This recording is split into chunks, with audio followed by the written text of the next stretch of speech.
Really dope. That nigga who be doing the LeBron things met LeBron. Yeah, that was cool. Oh, okay. Yeah, that shit was really dope. LeBron went up to 136. All right. Let's see. So We got the alert, so we ready. May turn it on? Oh, that shit ain't plugged up. I stop getting in my feelings every time somebody. Whoa. What? What was that? All right, there it is. I hear that.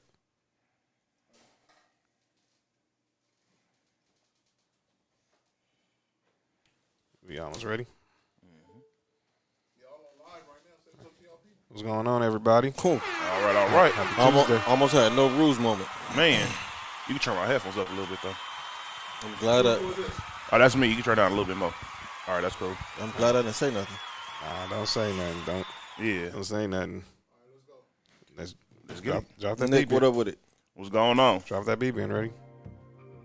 John Watson. Yes, sir.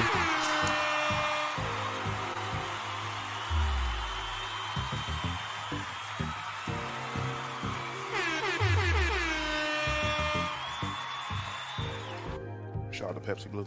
All day. Kidding me? Wow, really? Good evening, good evening, good evening. It's Tuesday, so you know what that means. It's time for the number one sports podcast in the nation. It's time for another episode of Sports for You. Live on the Tuesday in the Townhouse Media Studios. Live on Facebook and YouTube. I'm John. That's Mark. Yo, what up with It's it? Nick Freeze. What it do? What it And of do? course, the man working the board is the power father himself, Mr. Ben Reddy. Shout out to my moms in the comments already. Hey, Mom. Shout out to moms. So, all right, live on Facebook, YouTube. Make sure you hit that like button on Facebook, subscribe, and on YouTube. Hit the share button on Facebook. Hit the share button on YouTube. Hit the subscribe button on Townhouse Media's YouTube channel. Make sure if you're downloading, hit the share button. Spotify, Spreaker, Apple Podcasts, Google Podcasts, Stitcher, Verbal, iHeartRadio. A lot to get into as we're at this MLB All-Star break. All-Star game going on right now in Colorado. The American League is leading the National League 1-0. Vlad Guerrero Jr. Like father, like son. Oh, okay. Yeah, he's pretty good. 468-foot homer. And the American League is up right now 1-0 right now. Oh yeah, that's it right there. So I'll have to get into on the Fox been ready.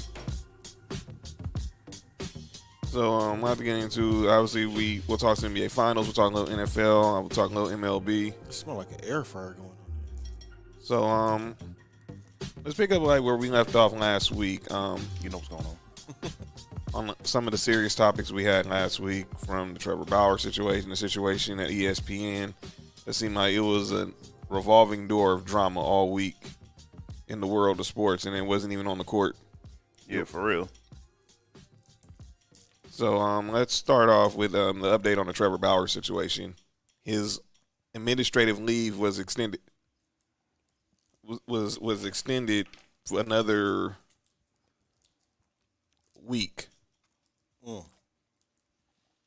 So he's getting paid. Remember, he is getting paid. He's not technically suspended. So he's on administrative leave as the MLB is investigating him for charges of domestic violence, or sexual assault. There still has not been a word of when they will speak to him or speak to the young lady who is the who is accusing him of these crimes. But like I said last week, if you were tuning in, it got interesting because the Dodgers, they basically have pretty much distanced themselves from Trevor Bauer. No, they canceled his bobblehead night, and all of his merch has been taken out of the team store. Pause. Man. Pause. All of his merch has been taken offline and out of the team store.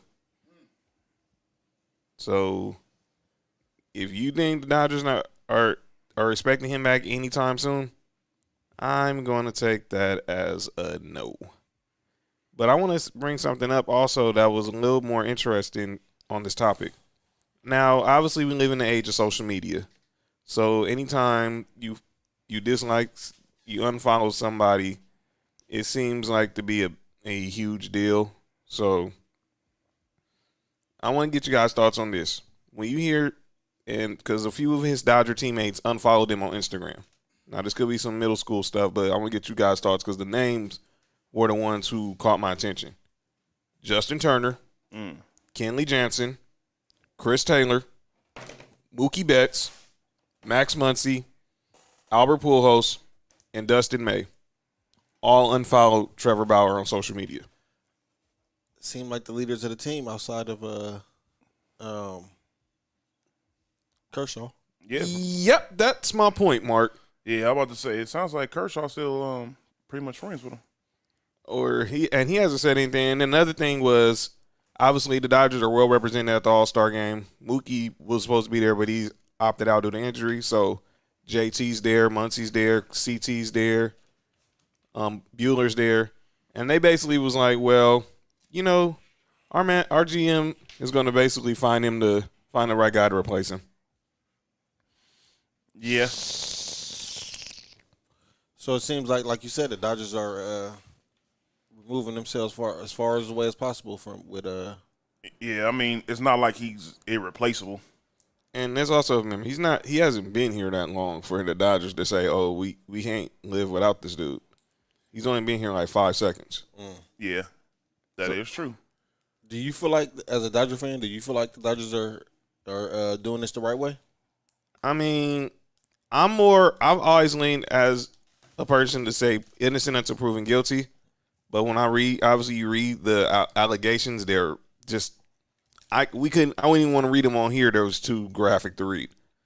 I think they're going about it the right way. I mean, for right now, because I think this is going to be a very lengthy investigation. Mm-hmm. No pun intended. So I think they're just doing the best they can, to try to separate themselves from Trevor Bauer. But there's really not much they could have done. I mean, I guess they're doing what they can do, and that is, basically separate themselves from him by eliminating anything that has Trevor Bauer's name on the team. So now this is my only question is, if they do all this investigation and they find out that everything was a hoax, consensual, then what? Absolutely nothing. They probably don't bring him back.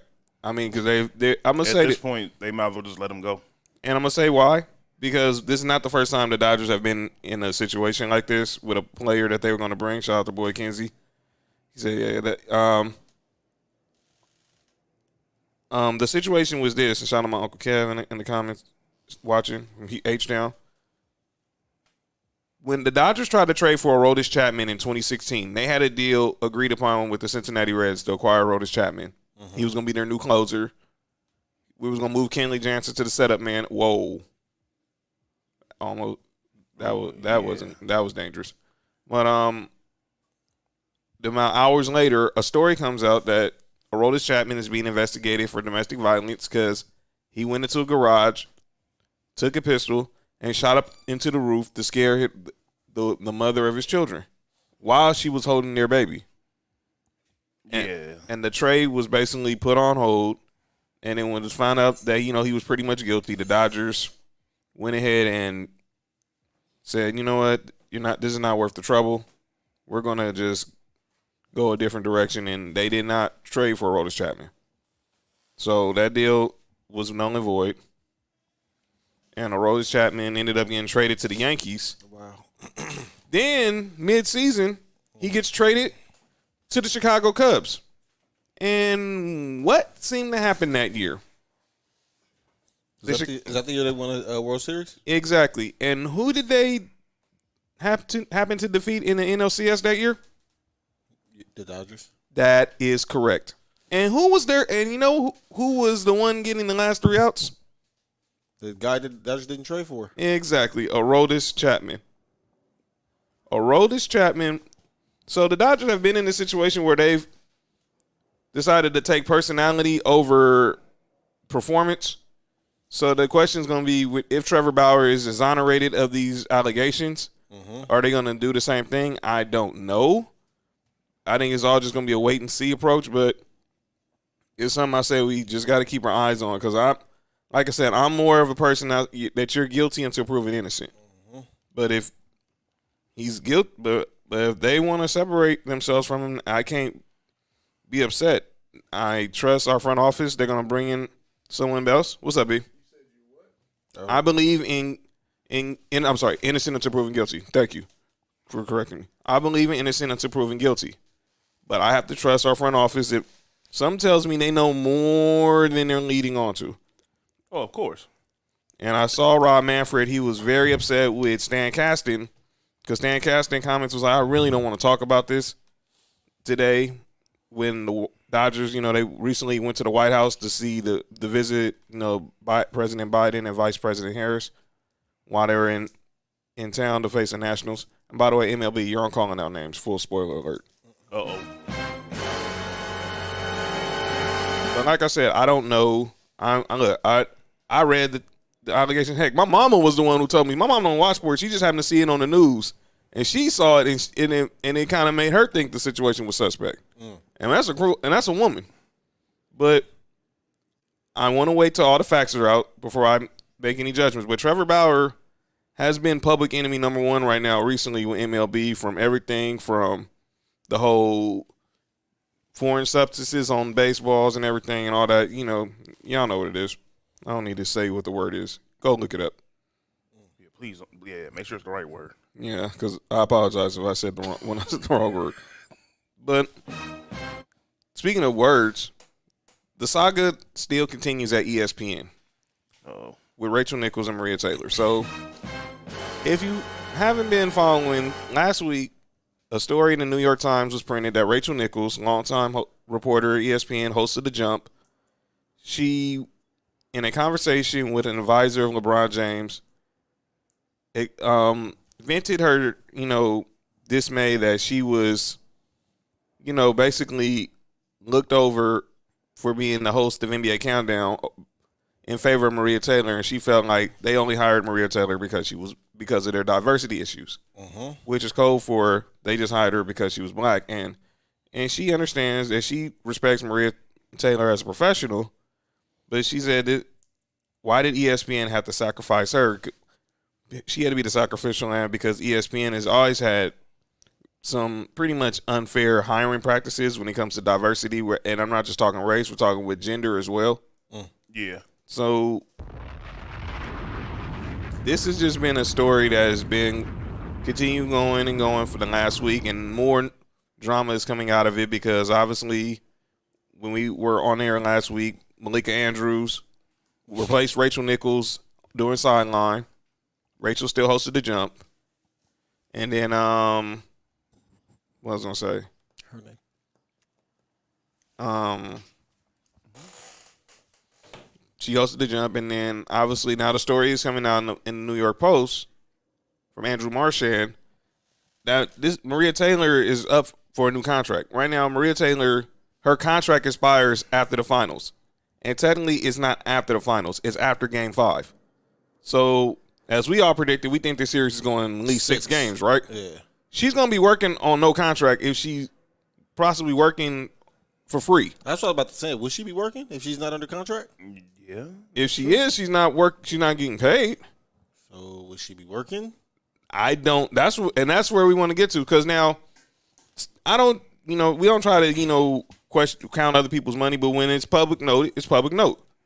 So it's being reported that Maria Taylor is making $1 million a year at ESPN. She hosts Countdown.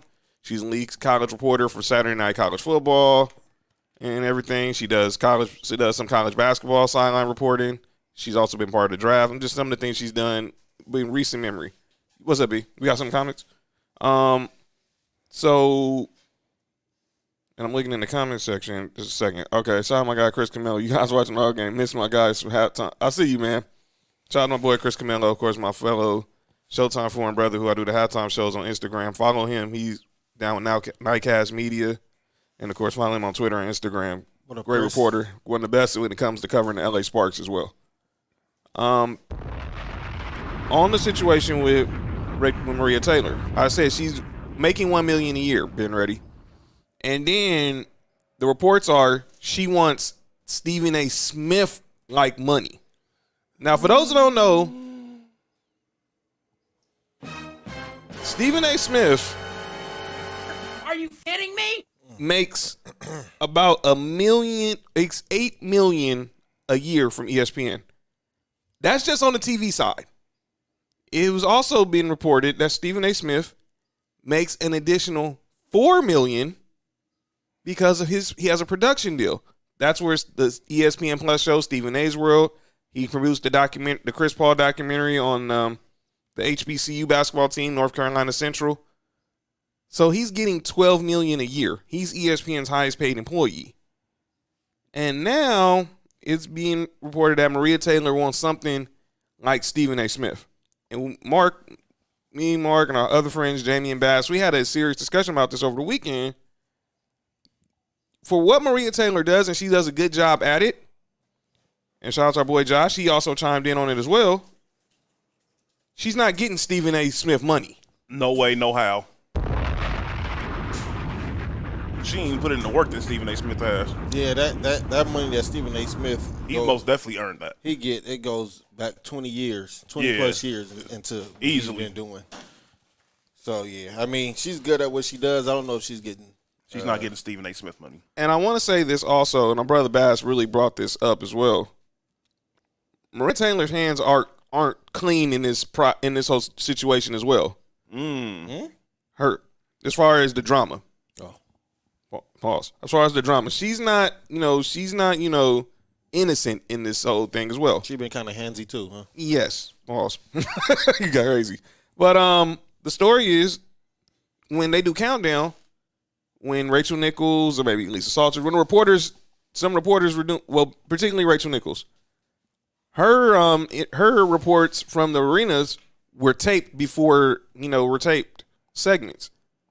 So exit out Rachel Nichols because obviously the tape got back to Maria Taylor from another producer at ESPN who doesn't work there no more. She was a person who gave Maria the info of what happened. She got suspended. She just pretty much left because she knew she was pretty much a dead woman walking. And she's black, by the way, as well. Her name is Kayla Johnson, so shout out. But Maria Taylor never did a on-camera interview with Rachel Nichols live from any arena, and she did not want to work with her. So you go to when Malika Andrews gets the interview, gets doing the sideline. They're live. She's live, and it's dark, and the pyro is playing, and all the pageantry in the arena, and it's loud, and you could probably barely hear her. Mm-hmm. So let's be clear. I'm not saying Maria Taylor is her fault, but she's not not guilty, and it doesn't make me seem like I'm talking down on the black woman. I'm just saying she's also has a part in in the culture that ESPN has basically pretty much evolved into, where entitlement rules over diversity. So I want to get you guys' thoughts on this situation. How can ESPN clean this up? Because now you got other people who don't work for ESPN. They're coming out complaining about how they were treated, and we'll get to that in a second. ESPN don't have to clean anything up. Nope. Pretty much. I mean, let's just be honest. ESPN is they're ESPN. It's the same thing like when the Kaepernick stuff was going on. Everybody was trying to boycott it. NFL made more money that year than they made any other year. That part. You know what I'm saying? So ESPN is in a position where they know at the end of the day people will come to them because that's where they used to going. Now, if people feel like they're doing a certain amount of people wrong, and everybody want to start boycotting it, and then you start seeing them dipping their numbers, then they're gonna have to make an adjustment. But until that happens, ESPN chilling. Yeah, there's literally no reason for them to ESPN chilling, man. do anything. No matter how bad the press is, it's kind of like McDonald's. No matter how bad the press is, no matter what comes out saying about how bad their food is for you and everything, the numbers don't change. Nope. So now let's bring on the issue now. Other employees are coming out speaking. Not to cut you off, but Go ahead. I do think Maria is going to the bag she is going to get is bigger than the bag they probably will give her, all because of this. Man, I was just about to say that. I think she's most definitely gonna milk this situation as much as she can to get as much money out of them as she can. Because the thing is, My bad. let's say for example, realistically she's not going to get that money, Right. but but since maybe the ESPN be like, well, we can't give you this $8 million, but we could probably give you about 5. Well, And beforehand, she probably wasn't gonna get 5. She probably would have got like 3. and then you bring what'd you say, B? Because Yeah. they offered her a $5 million deal at one time, and then that deal went off the table, and now they offer the deal they're offering her is for $2 or $3 million for a whole year. So they're basically trying to offer maybe a little over double to what she's making now.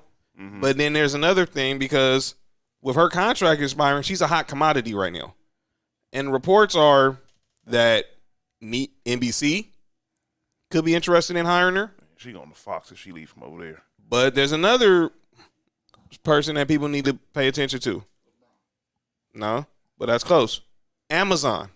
Oh yeah, Amazon just got the rights for Thursday Night Football. Mm-hmm. So now they have a lot of money they want to spend to try to make this, just as big of an event as Sunday Night or Monday Night Football, because it's going to be the first digital service that has exclusive rights to a to a league's TV rights. So because you're hearing talks about they want to try to get Peyton Manning to be, or try to get Al Michaels to lead Sunday Night Football, try to bring in Peyton Manning, and they're trying to bring in Maria Taylor to basically be what Lisa Salters is the Monday Night Football, or Michelle Tafoya is the Sunday Night Football, or Aaron Andrews with on Fox on Sundays. Mm-hmm. If they throw the bag at her, I'd be shocked if she stays at ESPN. Yeah, no, I didn't even think about that because they most definitely need somebody to take that spot. And then I'll bring this up with Maria, why I don't think she's innocent in the situation, because I had no problem with her getting the job being the lead host for Countdown. But there were many other people of color who covered the NBA who put in the work to get the job. If you look at, there was talk that Cassidy Hubbard was possibly one of the people that could have got a chance to, be the host of Countdown. And now, it's funny you brought up how you didn't like how they hired Malika to replace Rachel. Mm-hmm. I've watched Get Up twice since the finals have been on. Now Cassidy Hubbard's on there breaking down the game. Yeah, see? I mean, yeah, and and the thing is, we're not Rachel Nichols, she did something wrong. There's no doubt about that. But the thing is that I think this is most definitely getting blown way out of proportion, more than it needs to be. right. But it's kind of like what you said last week. Black women probably see it from a different aspect than we do, Right. Because for them, it's probably like another obstacle where they be like, "Oh, see, this is what we mean when we tell you how we get treated in the workplace. They got to work. We got to work double. They got to work quadruple. So Shout out to boy Ben Fair in the chat. yeah, shout out to Ben Fair. But yeah, I agree. I don't think she should have been just pushed out there for that reason. Rachel Nichols has been around for a long time. Rachel Nichols is a person who really hasn't. I've never heard anything bad really ever from Rachel Nichols. I never heard as far as like players not want to do interviews with her. I see players have no problems with her. Obviously Jimmy Butler doesn't. But Don't you dare. But yeah, this is So I think that she had she got upset and she had a lapse of judgment, and the person who recorded her knew what they were doing. They knew that she was upset, and they probably Kevin Cash clown. They probably Dave Roberts telling him, yeah, thanks for giving us the World Series, dog. yeah, pretty much. They saw it as is that what's his name? That's Vlad. That's Vladdy Jr. Damn, he look just like his pops. That's crazy. But they saw it as a situation where maybe they want to use that as blackmail, and maybe Rachel Nichols was either probably already knew about this. You never know. You never know how some of these situations are. This person could have been sitting on this for. You said this happened last year, right? So, it happened last year in the bubble. Last year in the bubble. So this person probably waiting on the perfect opportunity to go ahead and release this information to benefit them. I don't know who was the original person that leaked this, or they haven't said it. They haven't said the person who leaked it, but the story was first reported by the New York Times. I thought you said somebody's name. She was conversating with LeBron's advisor, but nobody knows who's the person that leaked it to the New York Times. We know the person who leaked it to Maria, but we don't know who the person that leaked it to the public. Yeah, the person. Because they basically kept this in-house. So y'all feel that they was wrong for doing it? I don't feel like it was wrong, but I feel as if the person who did it was most definitely an opportunist. Because if they didn't do it, it wouldn't be no light on it. How many times this happened where no light's been on it? Oh yeah, that is true. So if this the time where somebody got to take the fall, I'm pretty sure it doesn't happen where somebody black and more talented than somebody white on that stand. They done lost a job because they black, or they didn't get it because they black. Oh yeah, that most definitely has happened. So if this is the time where they got to take that L, take that L and keep strolling. Y'all got one L. Just one. So That's true. So now the question is, obviously we see that Rachel Nichols not getting fired. I know a lot of people are upset that she shouldn't be fired. She shouldn't be. Yeah. She was just upset she got looked over for a job. What Stephen A. Smith said was worse. And let's segue there. Let's segue there. Thank you, Mark. So Stephen A. Smith, no pun intended, is in hot water. I just had to make sure I say no pun intended because I don't want to seem like I'm saying anything racial. Stephen A. Smith.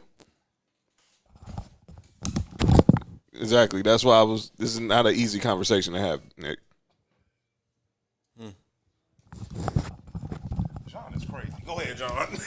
Stephen A. Smith and Max Kellerman had a debate yesterday on First Take as we're watching the MLB All-Star game about Shohei Ohtani. And obviously he's now became the face of Major League Baseball. If those who don't know, Nick and Ben Reddy are Angel fans. You already know. So the question was asked on First Take, is it bad that Shohei Ohtani is becoming the face of Major League Baseball?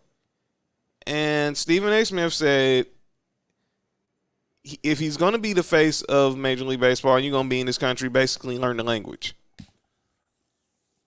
Not knowing the fact that Shohei Ohtani actually speaks fluent. Go ahead, B. He said that word for word. Yeah. Ooh, I didn't know he said that. If you don't be in this country, learn the language. I didn't know he said the country part. Sure. He basically said it like that. Go find the video. It's a hard quote. Yeah, man. Yeah. That's why he took so much backlash. What? Pause. I think he took more backlash because of something else. Well, that too. Yeah. But he basically was saying basically speaking from MLB's point of view, if you're going to be the face of the league, then and be more marketable, then you need to be able to speak. You need to be speaking English. And the Asian American community was very offended, as they rightfully should have been. I think this is most definitely horrible timing because with the whole Asian hate Stop Asian Hate campaign, that most definitely doesn't help anything. Yeah. I feel like us as blacks, if somebody would say that about us, we all would have been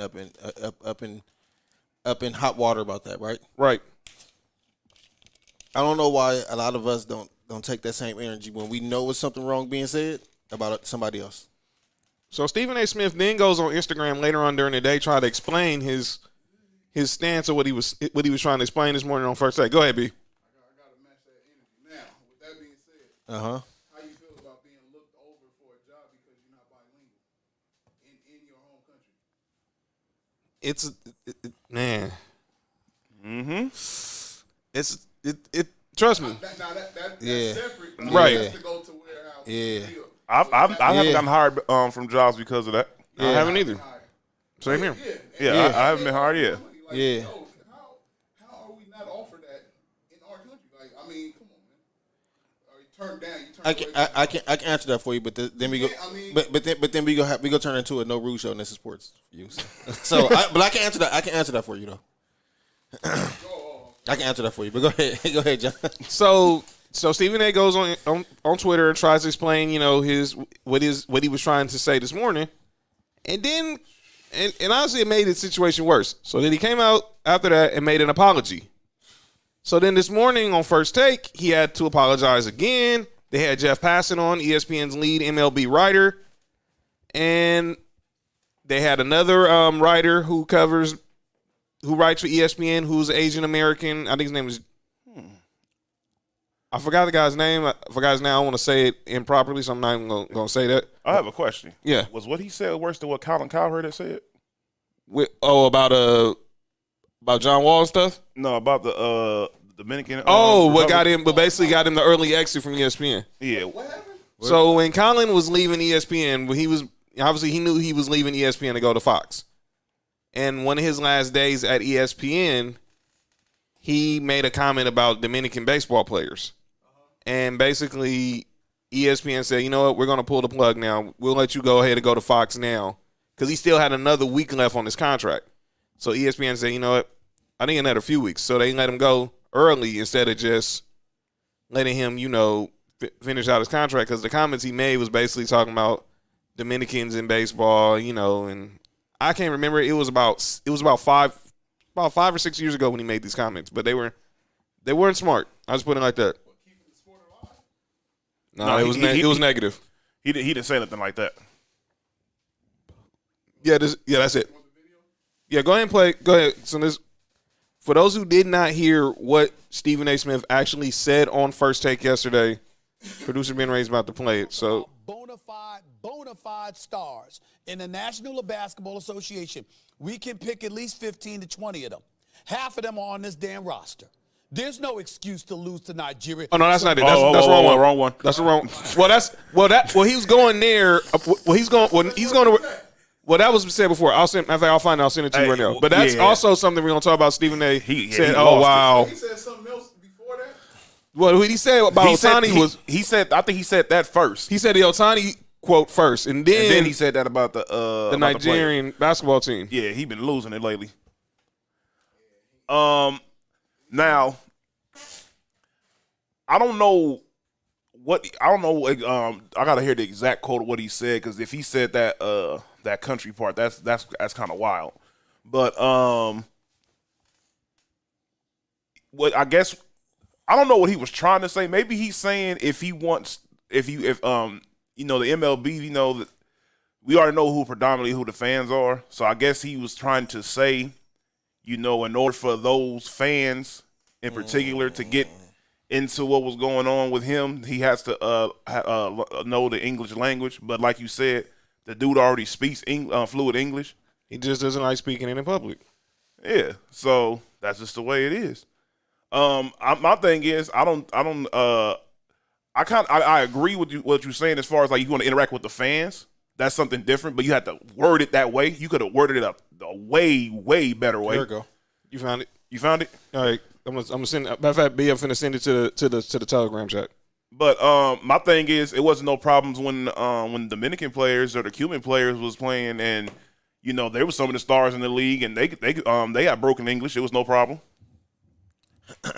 Or some of them didn't speak English either. He didn't say there wasn't nobody saying nothing crazy like that around that time. Yeah. But the cold part about it is Ohtani speaks English. That's what makes it so stupid. Yeah, because and that's exactly what Jeff Passan was telling him. Ohtani came to the United States at 23. He's 27. Yeah. So he speaks English, and even he just does not like speaking in public and on camera because he's still. He's not fluent. Then it's broken if he's embarrassed to speak, right? Well, it could be, but he also wants to reach out more to his country because there's probably a lot of people in Japan who aren't fluent in English, so he wants to make sure that he doesn't forget where he comes from. And he did kind of become a star overnight. You got to be. Yeah, I'm ready. All right, go ahead. Put this. This is what Stephen A. Smith said yesterday. Baseball is an international sport itself in terms of participation. But when you talk about an audience gravitating to the tube or to the ballpark to actually watch you, okay, I don't think it helps that the number one face is a dude that needs an interpreter so you can understand what the hell he's English saying in this country. And that's what I'm trying to say. And that is. Does that answer your question? Yeah, that in this country thing sounded very good old boyish. So I'm gonna read my comment from my Uncle Kevin. He said Stephen A. needs a vacation, but what Kenzie said, he stepped in it twice yesterday. Pause. So he said he was trying to say MLB needs. Double back? He says my Uncle Kevin is saying he was trying to say MLB needs to pick a face of the league that speaks English because it alienates the fans. Hashtag it's wrong. It's still wrong. Even then, I mean, No, you don't need. you don't need to do nothing. you if don't. if he's a good player, if he's the best player in the league, and he happens to be what exactly? He's Japanese. He's Japanese. Okay, yeah, I don't want to say the wrong thing. So that he's Japanese. Who cares? Stephen A. Nick. Huh? Nothing. Go ahead. That's cold. I don't want to say the wrong. I know that could be offensive. I don't want to call somebody something they're not. Yeah, nah, and I'm not even with that MLB should pick a player. No. The thing is, Ohtani is doing it naturally. Yeah. So there's nothing wrong with that. I don't ever want to watch a baseball game and say, "Yo, can he speak English?" That don't matter to me. I don't. Even, I only care about what you do on the field. I never even heard most of them dudes talk. And your point was what Jeff Passan made this morning. He's like, Who? Jeff Passan, the ESPN writer. Man. His son is 13. Uh-huh. His favorite two baseball players are Ohtani and Fernando Tatis Jr. Mm-hmm. And he does not watch Ohtani or Tatis to hear what they have to say in front of a microphone. I could care less what they got to say in front of the microphone. He watches them because they hit 500-foot home runs. Yeah. That's the media. Yeah. Who wants to play that game of, oh, you have to speak to us? Nah, like I don't care about what he strike out 10 that game and have 2 home runs. Guess what? He played the, for lack of a better word, hell of a game. Yeah. I'm gonna put it like this. I'm a Dodger fan. I don't think no person in LA cared that Fernando Valenzuela probably didn't speak English in '81. Fernando Mania still talked about this today. We're finna celebrate the 40-year anniversary of that team winning the World Series. Mm-hmm. When Yasiel Puig was here, Nobody said nothing. Now even with Julio Urias, nobody says nothing. So we're picking and choosing, and we all know No, just one person picking and choosing. Well, that part. And people are picking and choosing because of the whole situation with Asians in this country, because of what we've gone through with the pandemic. And that's not right. And Ohtani, you could tell yesterday with the home run derby, he started off pretty slow. He had a good showing, but he lost. But you got to believe that he probably had to deal with like 20 questions about Stephen A. Smith yesterday at Media Day. Oh, yeah, unnecessarily. Yeah, nobody want to have to deal with that, especially that negative energy. That when we trying to do this home run derby. So our boy Kenzie says, let's keep it real. Mike Trout is the best player in baseball anyway, but what that man has to say doesn't mean anything. Yeah, that's real. I don't even know what Mike Trout what his voice sound like. He doesn't talk. He doesn't talk. And people were complaining about that. My Uncle Kevin just said Big Papi Ortiz barely spoke English. Yeah, you ain't lying. And he was in Boston. Yeah, everybody knew about him. That don't make no sense. Stephen A. Smith just Well, that wasn't the only bad thing Stephen A. Smith said yesterday. Yeah, this was. Yeah, that was crazy. Yo. So we've been talking. Stay off the weed. Is that what you always say? Nah, he on something else. Well, he didn't say that yesterday. Shockingly. No, we should tell him that. Or start. No, stop Yeah, it. something must be wrong with him. No, he used it. Oh yeah, man. We being kindly all the time now, so what you expect? So over the weekend, Team USA, the men's basketball team, lost to Nigeria, coached by Mike Brown. No, is Are it? you kidding me? Mike Brown's the coach of the Nigerian basketball team. No. But he's volunteering, and he's doing it for free. What type of slap in the face? Wait. No. We're not going to do. Well, I'm gonna talk about that later. Go ahead. I'll say that for calling out names. No. I'm saving this when we talk about the NBA. Go ahead. So Mike Brown is now the coach of the Nigerian national team.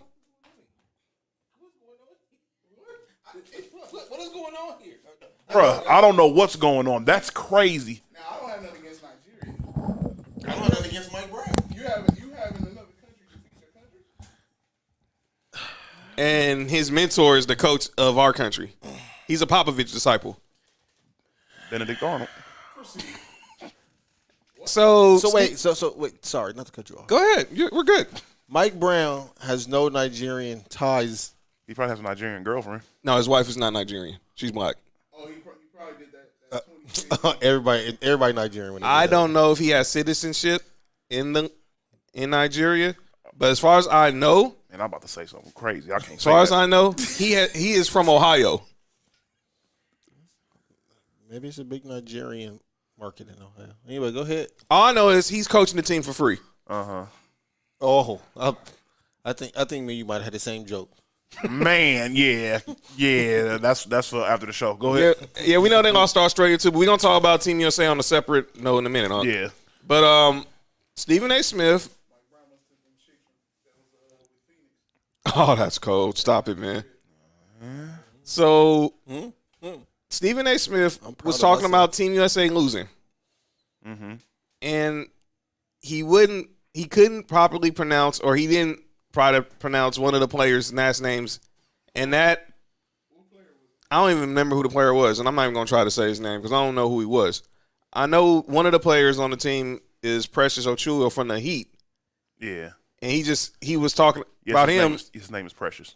He was talking about him. I think he said that, was it Jason Tatum or Kevin Durant got blocked by a guy named Precious? Yeah. So, and a lot of the Nigerian community was offended. Yeah, I saw Chiney Agumike speak on it, and I was like, oh boy. She got game too. Yeah, shout out. They beat Australia. No, they lost They Australia. lost to Australia too. They won today. They beat Argentina. Yeah, because Ginobili ain't playing no more. By the way, Luis Scola is still playing. He about 75. I'm about to say he probably. Yeah, he literally has gray hair. He's out there looking like But dude Kevin at the Love Y. did too. But Kevin Love did too. Yeah. We'll talk about that later. Go ahead. Well, that's a whole nother story. But so Stephen A. Smith had to apologize for that as well. But this is just obviously go ahead. So this is what Stephen A. Smith was saying about losing to Nigeria. Bona fide stars in the National Basketball Association. We can pick at least 15 to 20 of them. Half of them are on this damn roster. There's no excuse to lose to Nigeria. Some dude, Gabe Namdi, who goes by Gabe Vincent for the Miami Heat, Caleb Agata, Namu, or however the hell you pronounce his name. You give up 60 points on threes? Excuse me. You can do better than that. So and can you. by the way, let's also look at Greg Popovich. He sounds like a frustrated uncle. You know when you talking to your uncles and they always forget somebody's name and they be like, oh, whatever his name is, yeah, that's what he sounds like. He sounds crazy. If you ain't gonna look, if you're not gonna say the person's name right, don't even say it. You really didn't even have to say the dude's name. You could I just said guys from a team who is less talented than ours. yeah. That's all you had to say. You did not have to come out there and try to make something funny in it that wasn't. No, he tried to do like what he does with Kwame Brown.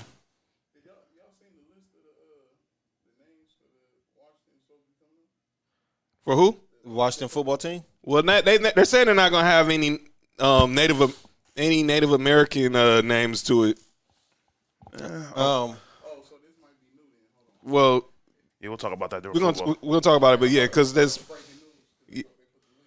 okay. I haven't seen the list.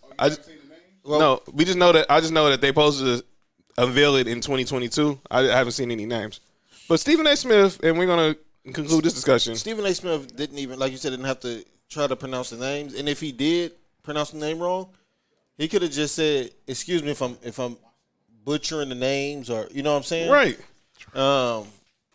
But when you say or whatever the hell his name is, Yeah. like that's disrespectful. Yeah, you're that's- disrespecting that player. You're disrespecting his family because you're disrespecting his last name. Yeah, at that point, you better off just saying his name wrong. Yeah, and then like I said, then apologize. Yeah, just you say his name wrong, and be like, if that's not how you say your name, I apologize. Yeah. So now Stephen A. Smith had to apologize for that. He didn't get fined. He didn't get suspended. He's not. And that's why the point we're bringing up with the situation with Rachel Nichols. If everyone is upset because she didn't get fined, she didn't get suspended, you see why now. is the culture that ESPN has, pretty much built. And now Ariel Helwani, Oh, Woo. y'all know Ariel Helwani, right? Yeah. Ariel Helwani, of course, the MMA reporter, probably one of the best at covering the UFC. He's no longer with ESPN. I think he's now with Fox. He's with the Action Network, Spotify, and everything. He was on Lebatard's show the other day, and he's upset because now the two shows he was hosting, one he had with Chael Sonnen, the other one he had with Daniel Cormier, are getting more promotion now that he's gone. So Chael Sonnen show, it was Ariel. It was called Ariel and the Bad Guy. It was him and Chael Sonnen. Now this is called the Chael Sonnen show with my guy George Sedano as the host. And then he had a show with him and Daniel Cormier, but now it's called RC and DC because now it's Daniel Cormier and Ryan Clark hosting the show. Because Ryan Clark's a huge MMA fan, and yeah, solo home run. The American League is winning. Yeah, this is. Yeah, you better be happy with this. Well, Kevin Cash, all you gotta do is just take out the starting pitcher in the 7th inning, and National League's gonna win the All-Star game.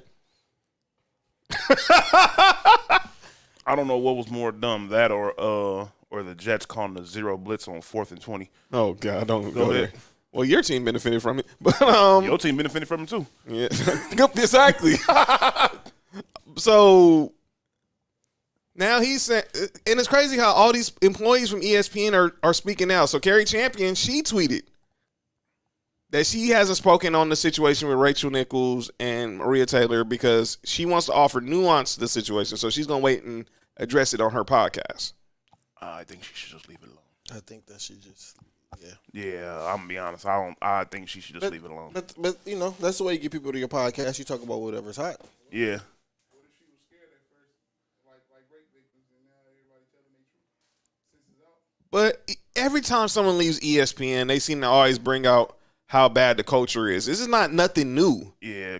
You had even legends like Dan Patrick and Rich Eisen talking about how they were mistreated at ESPN. These dudes, was particularly with Dan Patrick, he basically helped build the building. He sure did.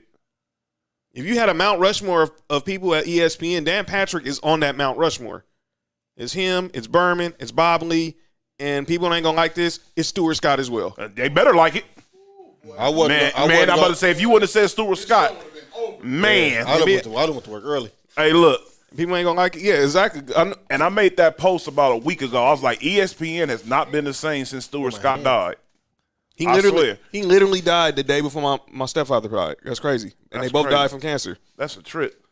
Rest in peace. So that's Yeah, basically rest my in stepfather's Ricky and the legend Stuart Scott. But like you said, they have not been the same because Stuart basically talked like we talk. Yeah. Like we Spoke talking our language. when we looked at Sports and saw someone like Stuart Scott, we saw someone who talked like that. Us. He's from Chicago by way of North Carolina. Also was a Tar Heel, and It was just relatable. That's just- all it was. yeah, he wasn't like no, button up guy. He was a brother. It was like watching a big cousin on TV. And you seen Stuart Scott, you be like, man. Then you see it like, man, I can do that if Stuart Scott is Yeah, on there. Exactly. And he was being himself. He didn't have to change up nothing for nobody. He invented the term booyah. Yeah. So if y'all ever try to make some money off that, make sure y'all send it to the Booyah Stuart Scott. tried this Wow, good point. But make sure y'all send money to the Stuart Scott Fund for research for cancer. If y'all try to profit off the words booyah or any of his catchphrases. That's right. Wow, we really going there? Yeah, you ain't lying. Oh wow, he said. Yeah. He said he tried to. Boy, Kinsey said Stephen A. tried to Rostov Nesterovich their name.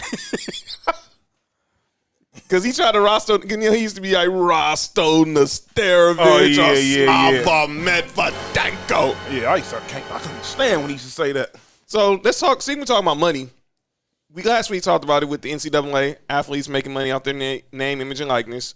We talked about the situation with Reggie Bush. We talked about the Fab Five.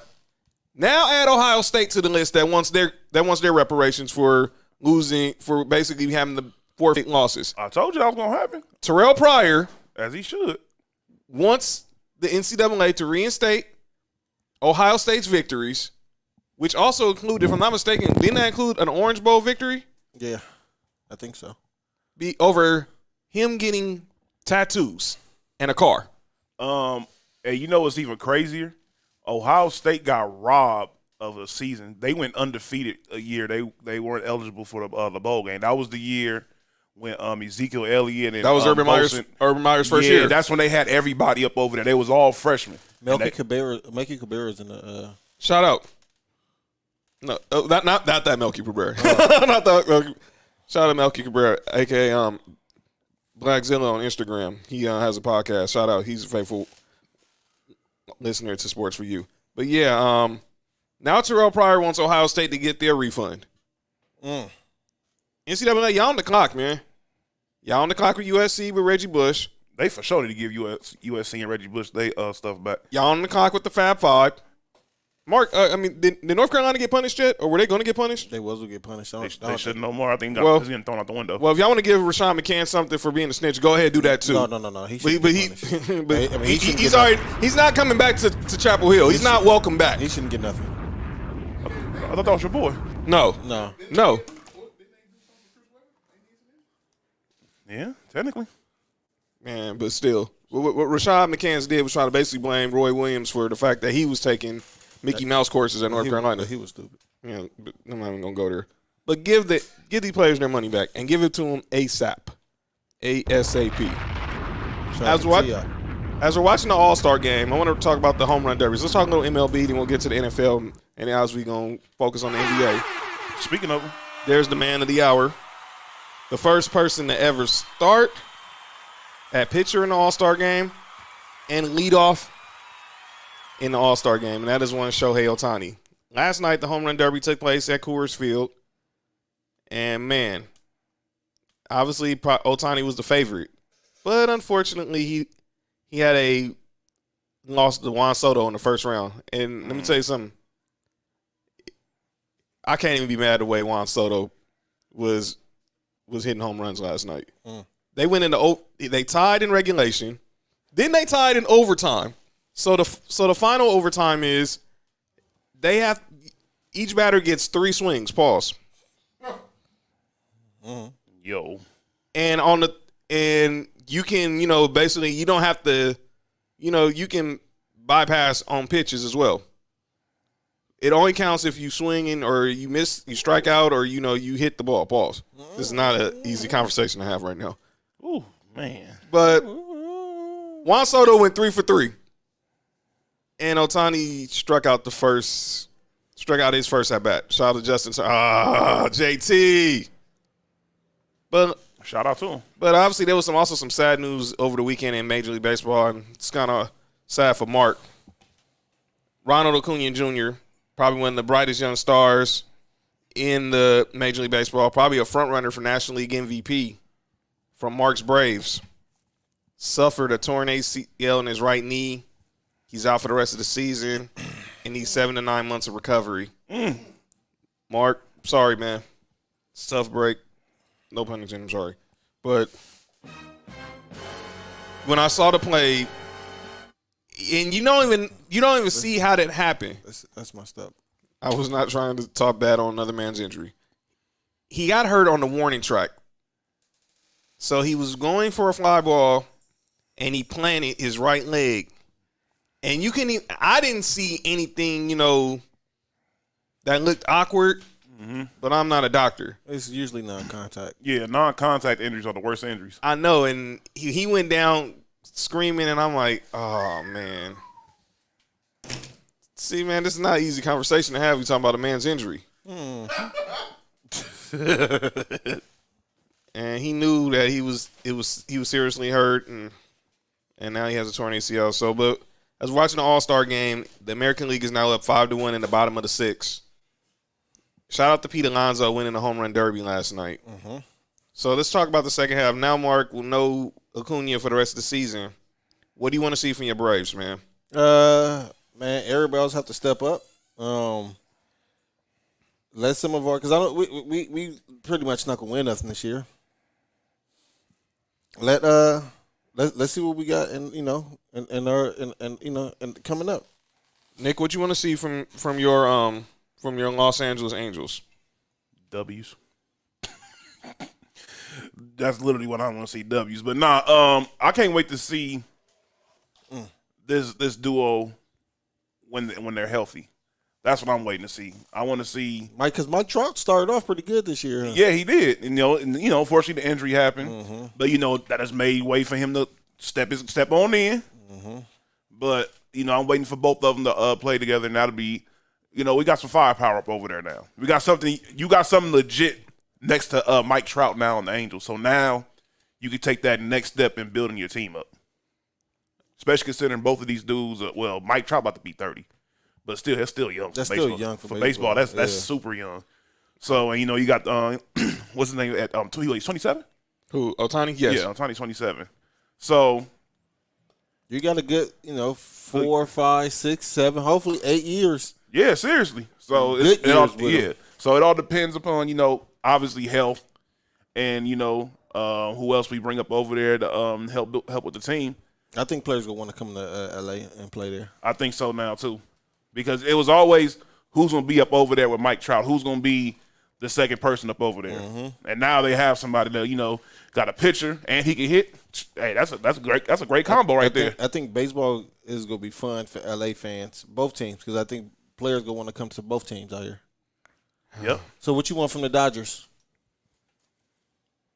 I want to see Mookie Betts get right.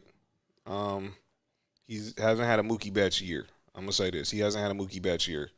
And I think maybe the last 2 games against Arizona was positive signs that he's going to be rounded into form. I hope we get Corey Seager back. That'll help a lot.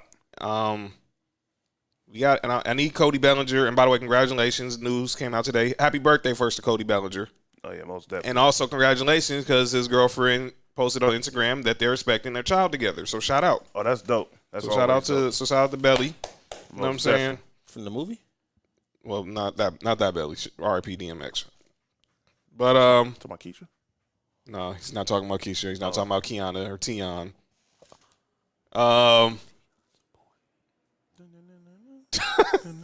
But I want to see more from. I want to see Cody Bellinger start playing like Cody Bellinger, and I want Gavin Lux to continue to develop. But I need our bullpen. Gavin Lux who's one of our lead prospects. Oh, and I need to see more from our bullpen, man.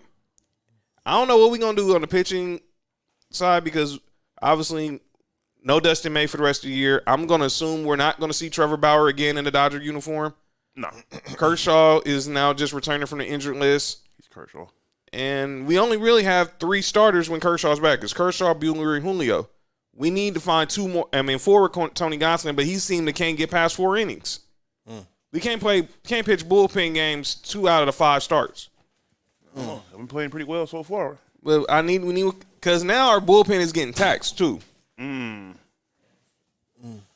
That's what the government does. So hopefully, we get back going. But that's what I want to see as far as with the,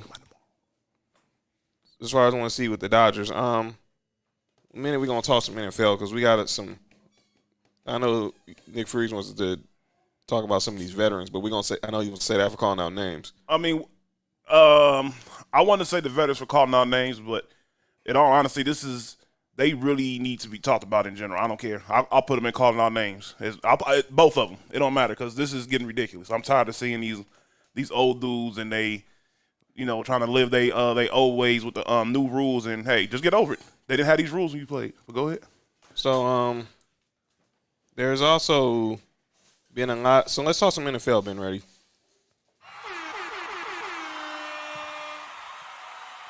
Because it's off season and everyone has a list. Everyone has a list now.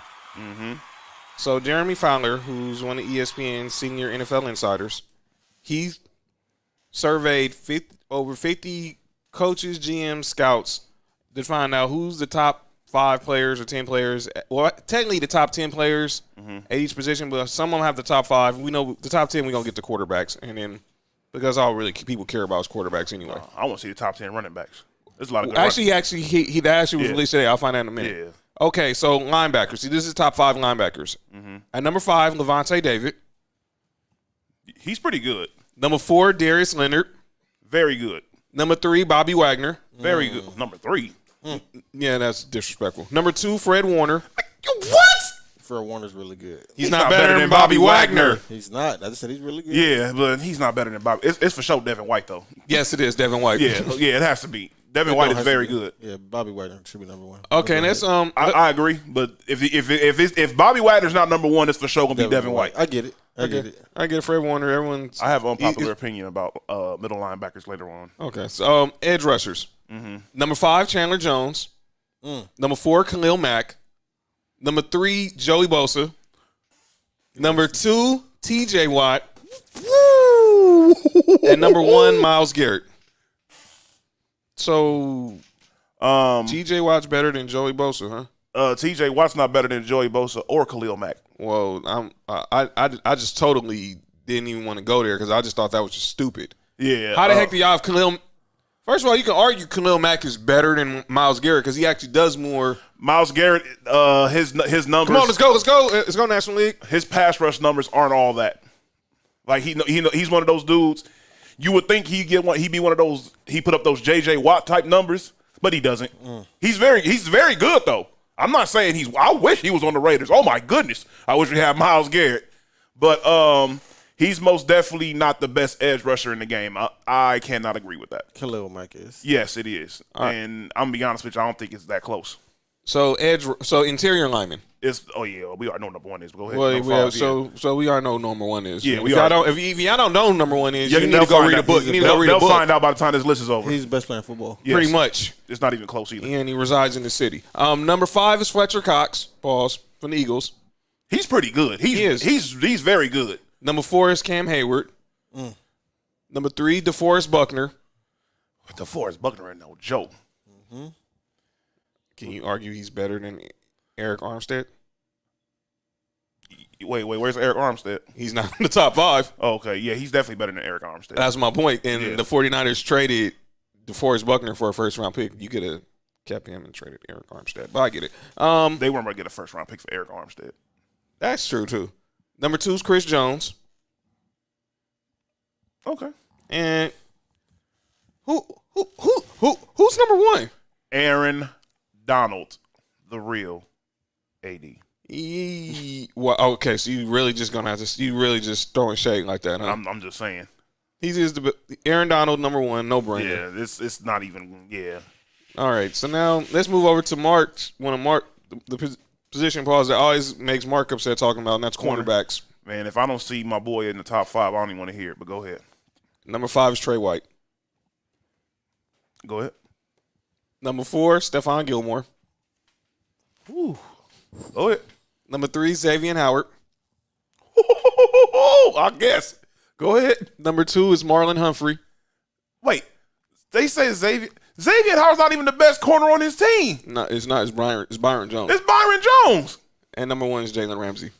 But timeout. I'm not mad at Jalen Ramsey being number 1. I'm not mad at Jalen Ramsey being being number that 1. Trey White is number 5. There's nobody on this list, in my opinion, other than Jalen Ramsey better than Trey White. And Mark can argue. Wait. They don't have Jair Alexander on there? Jair Alexander's not in the top 5. He's probably in the top 10. What? And every other list I see, they got him as number 1?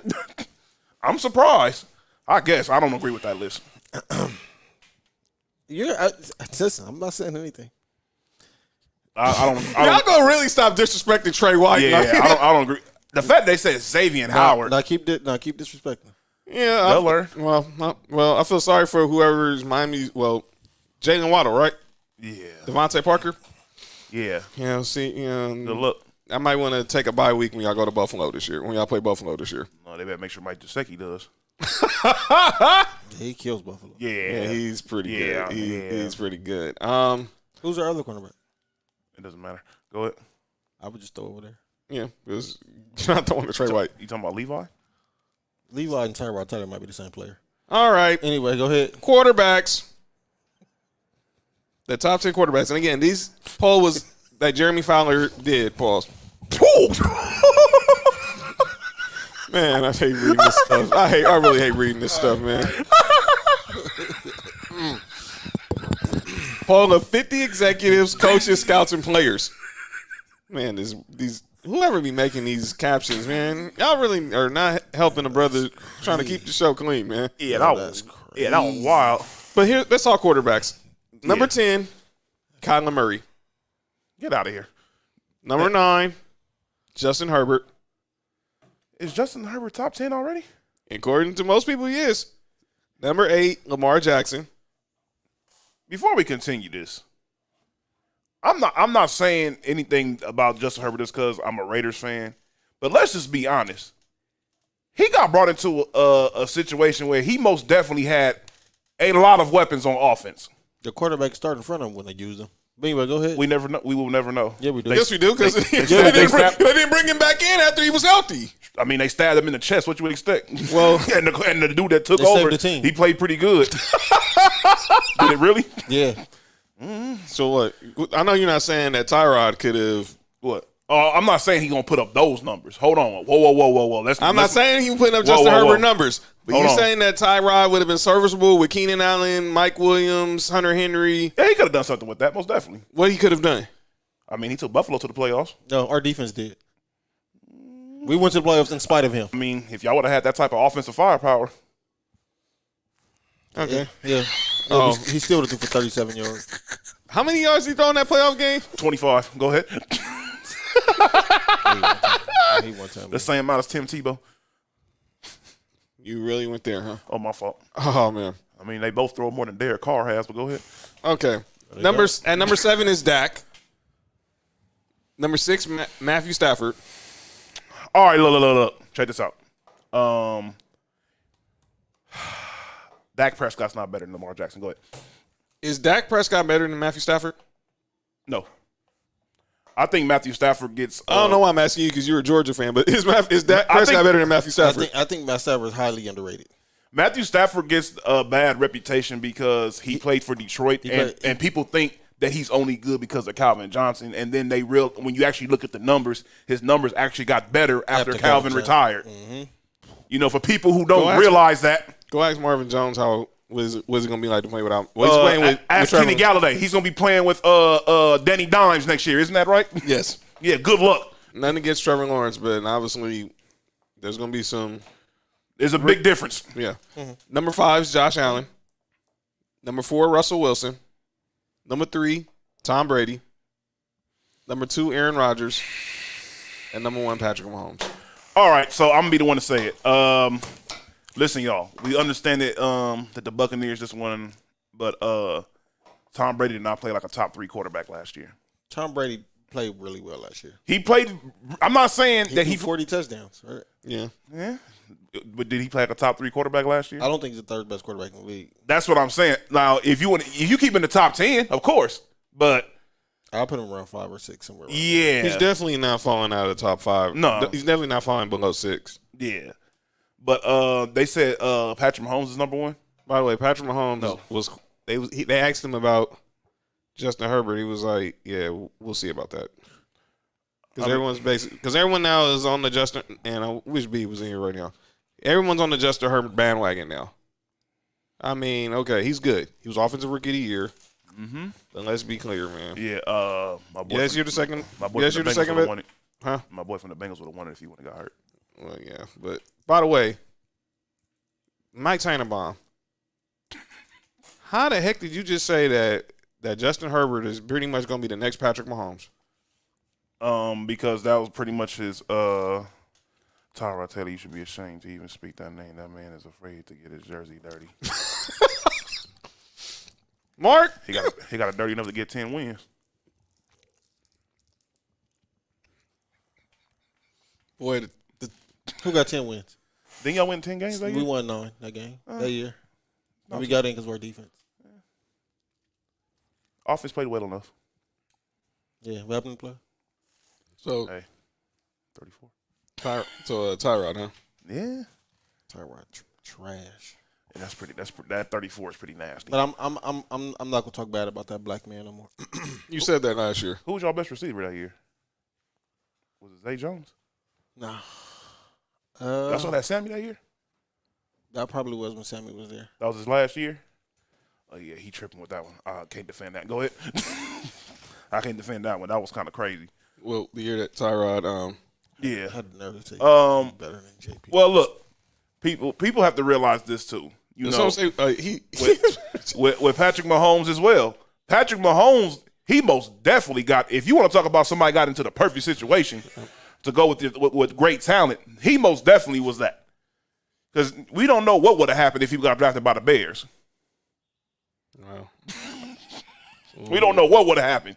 But the fact that he pretty much took over a team that just won, 13 games the year before? It's not like he took over a team that was like 4-12. They were literally probably a play away from possibly going to the next round or something like that. It wasn't like he took over somebody weak. I'm not taking nothing away from Patrick Mahomes, but I'm not saying he's better than Aaron Rodgers. I'm sorry. So y'all want to hear the top 10 running backs? Yes. At number 10 is Josh Jacobs. Go ahead. Number 9 is Joe Mixon. No. Number 8, Aaron Jones. He's pretty good. Number 7 is Zeke. What year did they watch? Because never mind. Well, They must think it's from Ezekiel from like 3 years ago or something. well, they must think this is 2018 because Saquon is number 6. How can he be top 10? He didn't even play. Did Zeke play? I mean, you could have fooled me. I think. Well, this list even gets worse because Christian McCaffrey's number 5. He was my number 1 pick, by the way, in fantasy. You can't have dudes this high that didn't play last year. I'm sorry. Number 4 is Nick Chubb. He's most definitely a top 5 running back. Number 3, Dalvin Cook. Yeah. Number 2, Alvin Kamara. Yes. And we all know who number 1 is. Yeah, it's most definitely Derrick Barry Henry. Sanders. No, Not all time. Not all time. Thurman Thomas. I say this: Patrick benefits from Andrew Reid, so Yes, he does. A lot. top of Kansas. So yeah, so those are top. He's running not back. better than Aaron Rodgers. Who? Mahomes? Mahomes. No, he's not. He's not better than Aaron Rodgers. Let Aaron Rodgers be up over there with the Chiefs. By the way, Peyton said he don't think my Broncos are trading for Aaron Rodgers. Peyton, call Omaha, man. Call Omaha ASAP on the front office. Y'all can get Eli. No, he can stay retired. Y'all can get Tyrod. Stay in Houston. Wrong black quarterback we want from Houston. Well, By the way, Kyle Shanahan was on Sean McVay's podcast, uh-oh. and boy, the 49ers were closing in on trading for Matthew Stafford. And the Rams basically had the inside connect. Hold on. Bro, if the 49ers would have got Matthew Stafford, oh, man, that would have been crazy. That would have been crazy with all those fast receivers they got up over there. But you want to hear another crazy part of that podcast? What's that? McVay thought they were going to draft Kyle Pitts. That would have been crazy. So you would have put Kyle Pitts with George Kittle. You had said that. You really did. Somebody listening, man. Hey, I'm going to be honest with you. Someone is, but they're not, but not taking your advice, man. I'm going to be honest with you. I probably would have. Don't get me wrong. They got them a quarterback of the future, but boy, I'd have took Kyle Pitts. yeah, I would have put the trigger on that deal. Kyle Pitts with George Kittle, huh? That would have been insane. That would have been crazy. You basically would have had a guy who quite possibly has like Gronkowski type of potential of dominance with a dude like George Kittle. Kyle Pitts with George Kittle. Kyle freaking Pitts with George Kittle. Kyle Pitts might be a top 5. He might be a top 5 tight end by the end of the season. Yeah. He ain't going to be number 3, though. Well, my boy, number 3. So now let's talk some NBA, gentlemen. Because obviously, Wait, who's number 3? huh? Darren Waller. Wow. So let's go ahead and recap the finals. We're now heading into Game 4 tomorrow night. The Suns are up 2-1. Chris Middleton's garbage. The Suns won Game 2. Giannis played out of his mind, and Chris Middleton and Drew Holiday were combined 12 for 37 with 28 points in Game 2. And then they just basically ran the Suns all the way back to Arizona in Game 3 because no one could stop Giannis. Consecutive 40-10 games. First player to do that since Shaquille O'Neal. Rebounds. It's not back as 40. 40 points and 10 rebounds. He had 15 boards. Yeah, because LeBron had 40 and 12, He had 40 and 12 one game, to 40 and 8 the next game. Yeah, but he in that 40 and 8 game, he had 11 assists. That's why I'm like it's rebounds. That's why ESPN made that mistake. So tomorrow night is game 4. And by the way, Devin Booker. Who? I haven't heard about him since the first game of the Clippers. Now he had a good couple of first games. This series. Well, that first game was pretty good. I know this. Kobe ain't going 3 for 14 in no NBA Finals.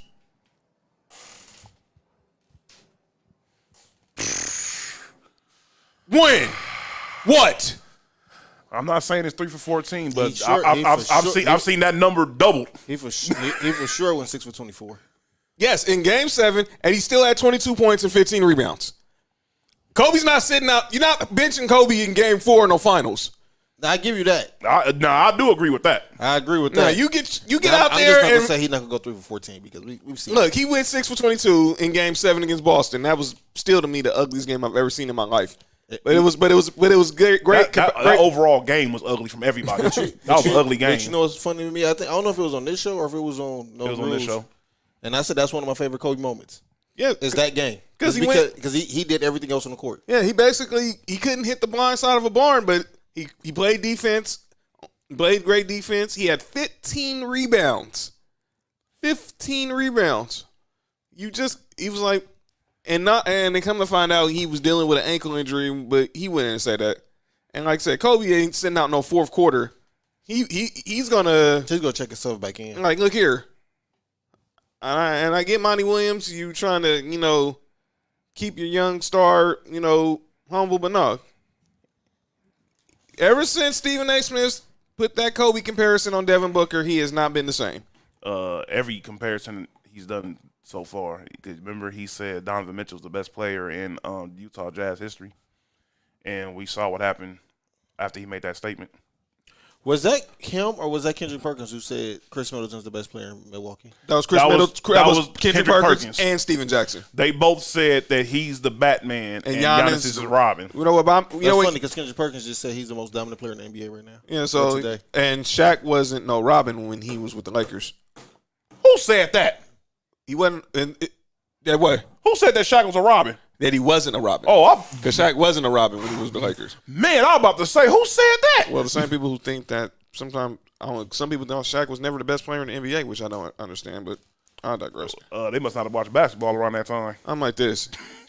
You know what? No, Giannis said, yeah, he was robbing. He was robbing the Suns of a victory in game 3. So, yeah, he's robbing, all right. He would have robbed him in game 2 one for Chris Middleton being garbage and Drew Holiday. Now, game 4.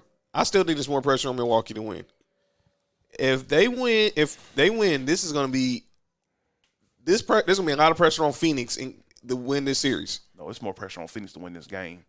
I don't think so. I think it's Milwaukee because I think because that home crowd in Phoenix is no joke, man. Phoenix role players play better in Phoenix. Yes, so does Milwaukee's. In Milwaukee, and guess who got the home court advantage? That's why I think there's more. That's why it's Milwaukee got to win tomorrow, and they got to take one in Phoenix. Yes, they have to make this a best out of 3.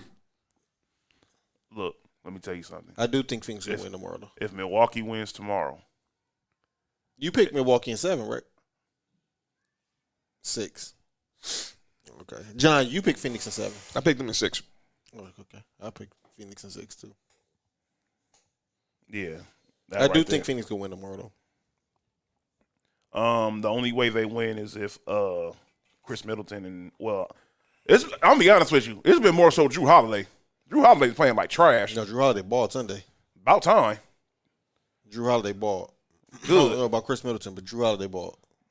That third quarter, he hit like 3 or 4 threes.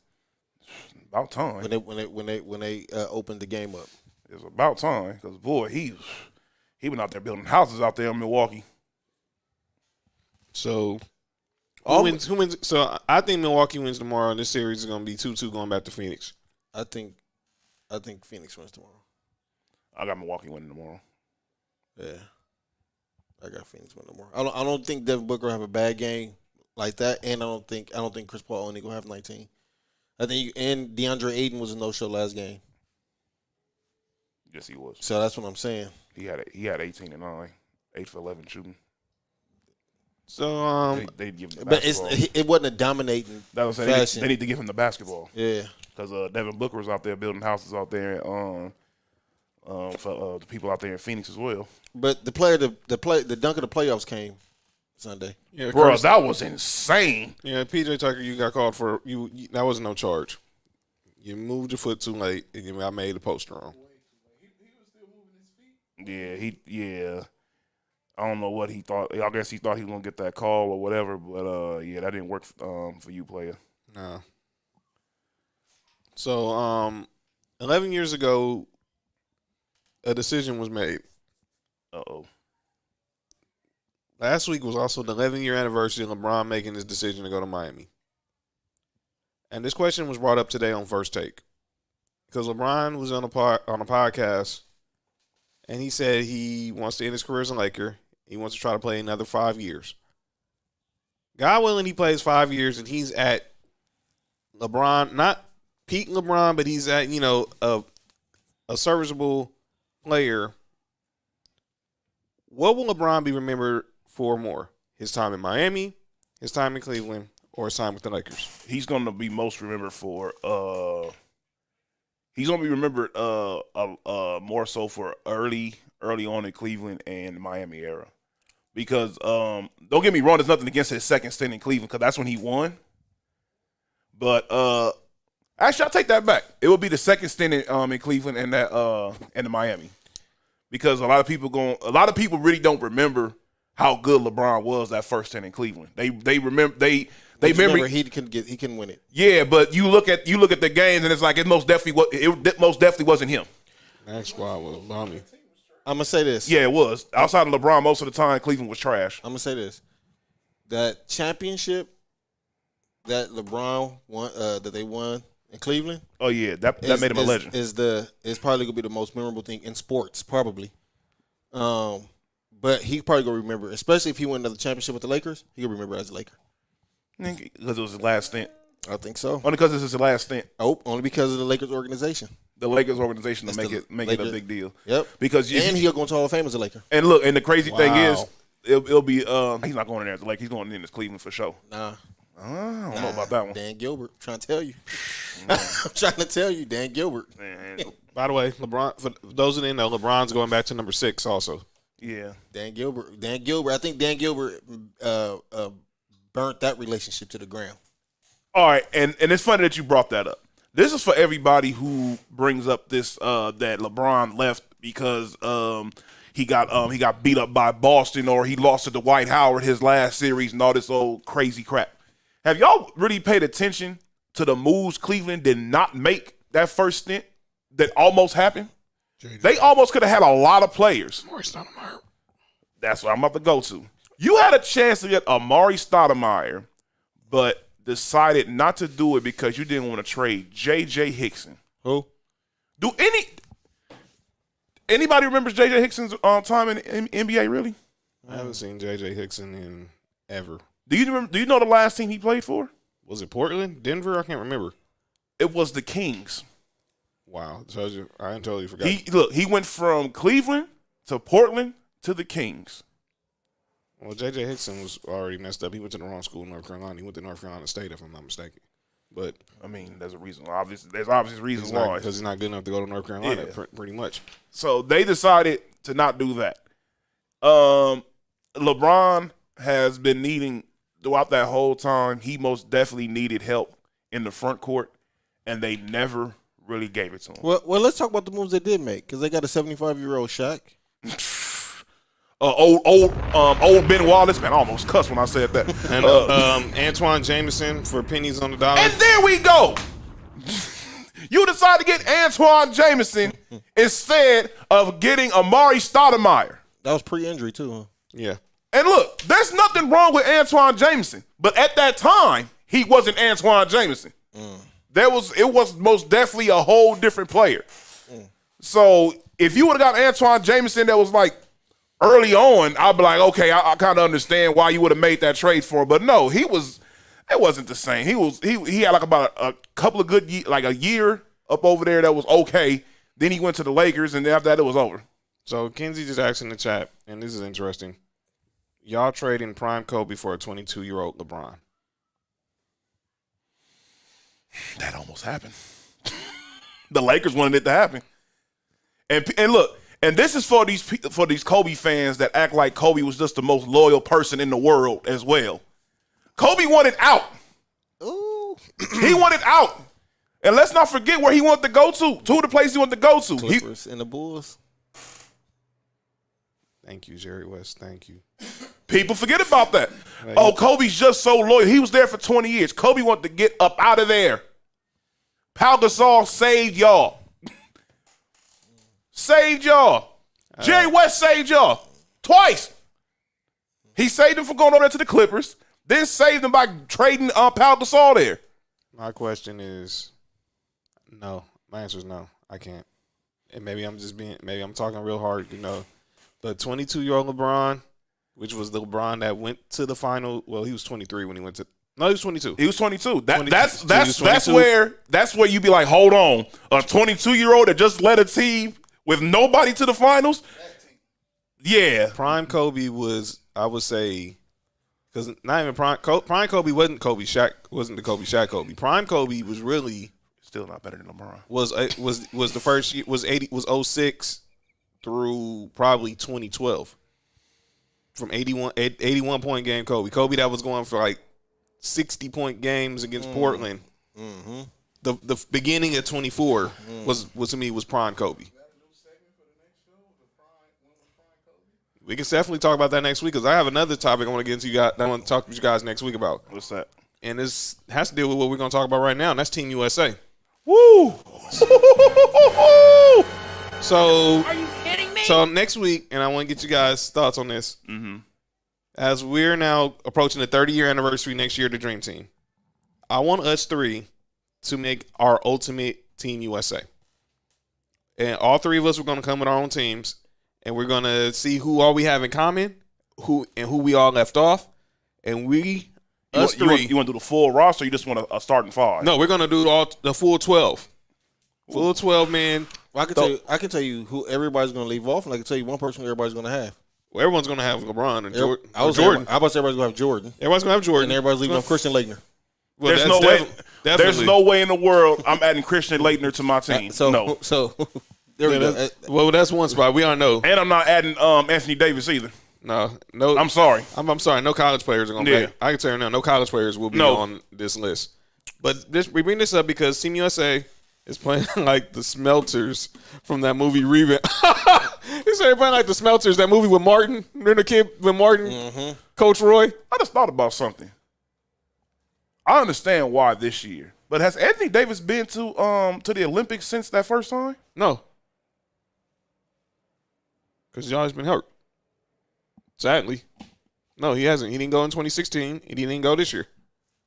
He only went that 2012 year.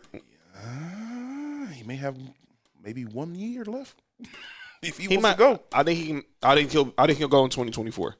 That's his only chance. That's the only time he got left. But yeah. But I want to bring this up because obviously everyone is. So now everyone is talking about team. I don't think he cares about going. Probably doesn't, because Steph hasn't even went. Yeah, he never was good enough to go until like about 5 years ago. But go ahead. He should have been on the team. He should have been on the team in 2016. He probably didn't want to. He could have been on the team this year. He sure could have. But anyway, so Team USA lost their first two exhibition games to Nigeria and Australia. A Nigeria team that had a few guys in the NBA like Josh Okogie, Precious Achua. Australia had, Patty Mills. They had Matthew Dellavedova, Joe Ingles. And then they destroyed Argentina today that had Luis Scola. And that one dude, that backup point guard from the Nuggets, I forget his name. Campola or something like that. Yeah, him. I'm sorry for messing up his name. Yeah, him. I think, I know who he is. Yeah. So here's the question. Stephen A. brought this up. If Team USA doesn't win the gold, I think this puts to bed that Kevin Durant will ever be better than LeBron. Because let me be clear, Stephen, if LeBron had led this team to 2 losses, oh my God, in an exhibition, if LeBron got blocked by that Nigerian dude like that, Come on, They man. would have been crazy. So Yeah, that was you're crazy. telling me a team that has Kevin Durant, Jason Tatum, Damian Lillard, Bradley Beal, and Draymond as your starting five can't beat. What we got? Uh-oh. We got breaking news. What's breaking news? We go to the newsroom and producer been ready. Lakers are looking to acquire the one and only Lonzo Ball. That is true. Yep. Yeah, the Lakers, Clippers, and the Chicago Bulls. And the Chicago Bulls. That's a good pickup. It For sounds any- like for the any one of those Pelicans. teams. Sound like the Pelicans are not going to match any offer sheet that Lonzo signs. What do you think is the best situation for him? Come home.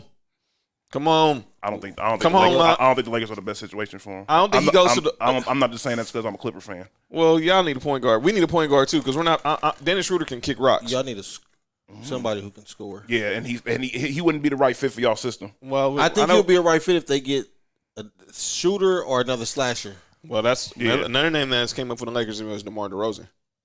Now if that happens, that's something different. And I heard they might try to get Melo. And another name people need to look out for, low key, if you're a real basketball fan. Spencer Dinwiddie.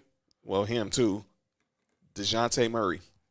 Oh yeah, he's pretty good. No, he's really good. And he's a clutch. Before- Oh no, before- no. before- People before- need to look out. And he's a clutch client. No, they need to look out for Colin Sexton. He's available too, Yeah, the Knicks are really trying to pursue him. and he just finished averaging 24 and 4. Yeah. I like this. Yeah, And- nobody in Cleveland. By the way, any trade that I have for the Lakers, Kyle Kuzma is the first person that goes. Peace. I thought everybody likes Kuzma. Says who? Didn't Shannon Sharp say that Kuzma was a dog? Man, Shannon Sharp said he would trade Kuzma for J. Cole. Wow. Keisha Cole. A lump of coal. By the way, now don't exclude Shannon Sharp from calling out names either. Oh yeah, he's definitely gonna call out names. But still, What? he said he would trade Kyle Kuzma for J. Cole. I was Yeah, like, wow. And I'm Shannon- not talking. And I'm not Shannon's talking a about fool. Tobias Harris. Kenzie said yes, he has. I think he was talking about Anthony Davis being on the Olympic team. 2012. That Yeah, was it. yeah, but, that he was hasn't, it. but he has not been on. And he only got on there because Blake since he Griffin got hurt. And he hasn't been on Team USA since he's been an All Star.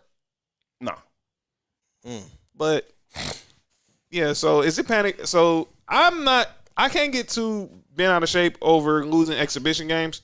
But I'm gonna say this: if LeBron would have lost those 2 games, we'd be killing him, and we're giving Kevin Durant a smooth pass.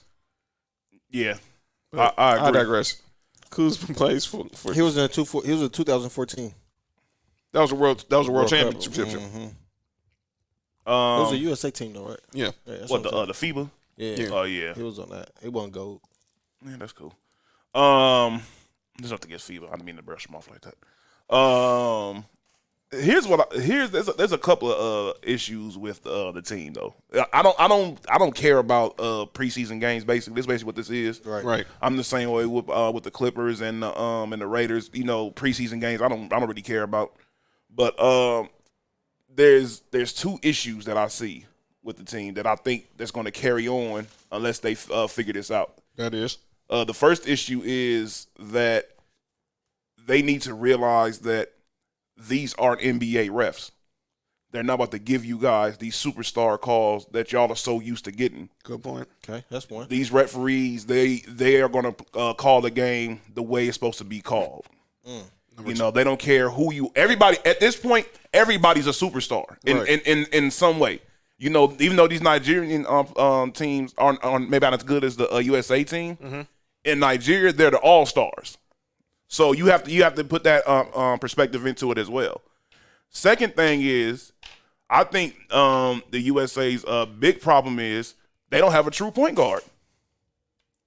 They don't. If you really look at all the USA teams that were good, they always had somebody who was the floor general. You know, Jason Kidd, Chris Paul. They had Darren Williams. Who else? That was all on the same team one year. Yeah, that's what I'm saying. That was 08. Yep. And even like the other, I'm missing somebody. Even John Stockton. There was always Magic. There was always somebody who could just, all right, if everything look like it's starting to go south, we can go ahead and just, all right, we take over this game. Let's go ahead and set everybody else up. And I don't know what's going on. Who was it in 2016? 2016. It was Kyrie. Kyrie was the only point guard I could think of. It was Kyrie and Kyle Lowry. And Kyle Lowry. Kyle Lowry's more so of a traditional point guard, yeah. than the rest of those players. So they're missing that traditional point guard that's going to, especially in this international play. Like, you know, that's why I said it's like the point guard position in the NBA is it's in like a real point guard. That's pretty much is very few. And the thing is, these guys that are real point guards, they almost get shamed. Like Lonzo. Yeah, I'm about to say like Lonzo. Lonzo's a real point guard. Yeah. Lonzo's comparison, of course, was your boy when he got drafted, Jason Kidd. It was so unfair. Yeah, I mean, I but don't know why they would do that to Jason Kidd. it's unfair. It's unfair to both parties. There's no way he's Jason Kidd, and there's no way this dude is going to live up to the expectations of being compared to Jason Kidd. You compare them to some people say the best point guard, or a lot of people say a top 3 point guard, top 5 point guard. Anyways, you compare them to one of the best point guards of all time. Mm-hmm. So that aspect is most definitely a big thing as well. And to be honest with you, I think this team, if you look at the other teams, the way they were built, it wasn't just them picking these superstars. Like the players that they picked were superstars, but everybody's game complemented each other somehow. And I think that traditional point guard may have been the guy that figured out like, okay, now that he's in again, let's get him going, or he's in again, let's get him going. Mm-hmm. And the third thing they're missing is too. What's that? LeBron. Well, yeah, they're missing Yeah, LeBron. obviously that. Well, you saw the tweet I sent in the group It's chat. not just that. They missing Carmelo. Carmelo has been the most consistent scorer. He's the leading scorer in the history for USA Olympics. His game, Carmelo's game is perfect for international play because the 3-point line is right there at that deep 2-pointer that he always shoots. Mm-hmm. That stupid 2-pointer I cannot stand. Just take one step back at the 3-point line. He shoots that shot all the time, and that's where the 3-point line is in international play. So it was very easy to just because let's be real. Carmelo in international play, he was unguardable. He was the dude that was scoring all the points. He was a leading scorer almost every single time he went up over there. Mm-hmm. So they're missing that. They're missing that aspect as well. And to be honest with you, maybe it's Greg Popovich not used to coaching international play. That's crap because he coached all those players for the Spurs are mostly international, so he knows better. He's being stuck. These dudes, they didn't make it mandatory for the stars to basically be at training camp, and that was the difference between when the Redeem team first came and Jerry Colangelo took over. He made sure that all the stars were there so they can have that team camaraderie and build chemistry and all that stuff. And no, Better players too. And they don't have their best players. That's why next week. That's really what it comes down to. So that's why next week we're going to make the ultimate Team USA from the 92 team to the 20 to even to this team. So we're going to make, and there are going to be 12 men on the team, and we're going to just dissect who makes it and who doesn't make it. We already know Jordan's going to be on there, and we all know Christian Laettner and Anthony Davis won't. So that's spoiler alert. Didn't Shaq make an Olympic team? Yeah, he should have made it multiple times, but I'll leave that alone. He's definitely going to be part of that. So, so let's go ahead and get to the segment of that is Young Dudley's shout out, his favorite, often imitated, never duplicated. It's time for calling down names. Being ready. I forgot who I had. Well, I'm gonna say this before we get started. Did anybody have Conor McGregor on calling out names? No, you can go ahead. You can have him because if you want Conor, I don't know what he did. Well, okay. Well, I'm gonna talk about Conor McGregor, but go ahead and drop that beat. Ben ready. Let's go. So this is a segment where, for those who are new to the show, where we call out those who say and do, real dumb things in the media. So now.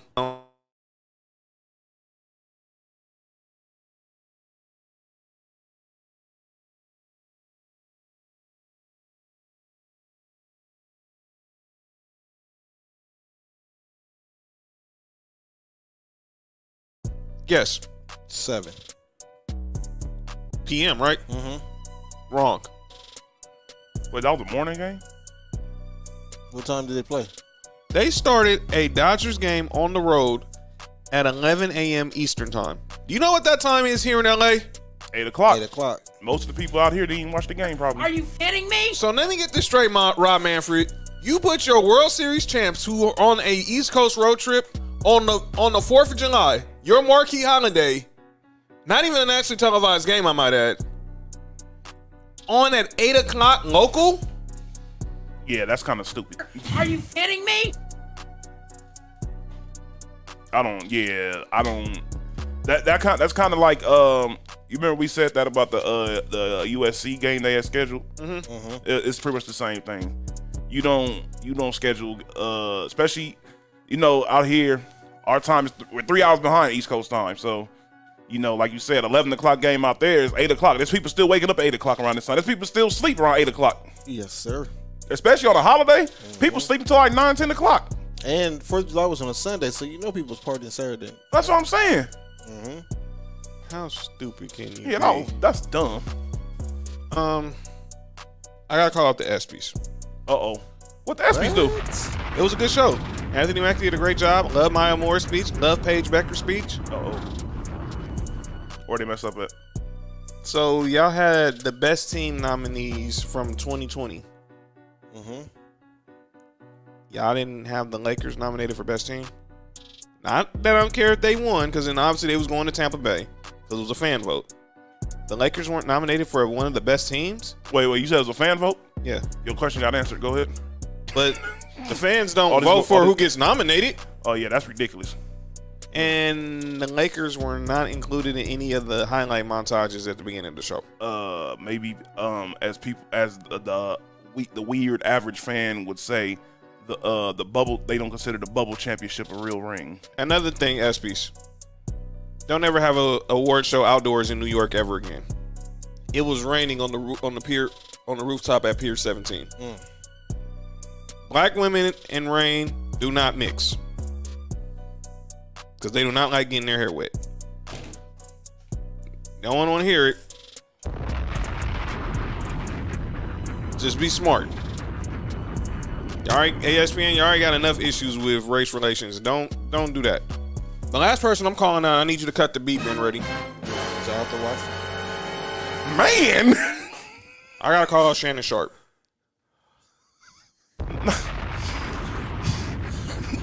not the Bronco. I hate doing this, If I just hear. but Shannon Sharp had the nerve to say that Kobe Bryant can be top 5 because he only has one MVP.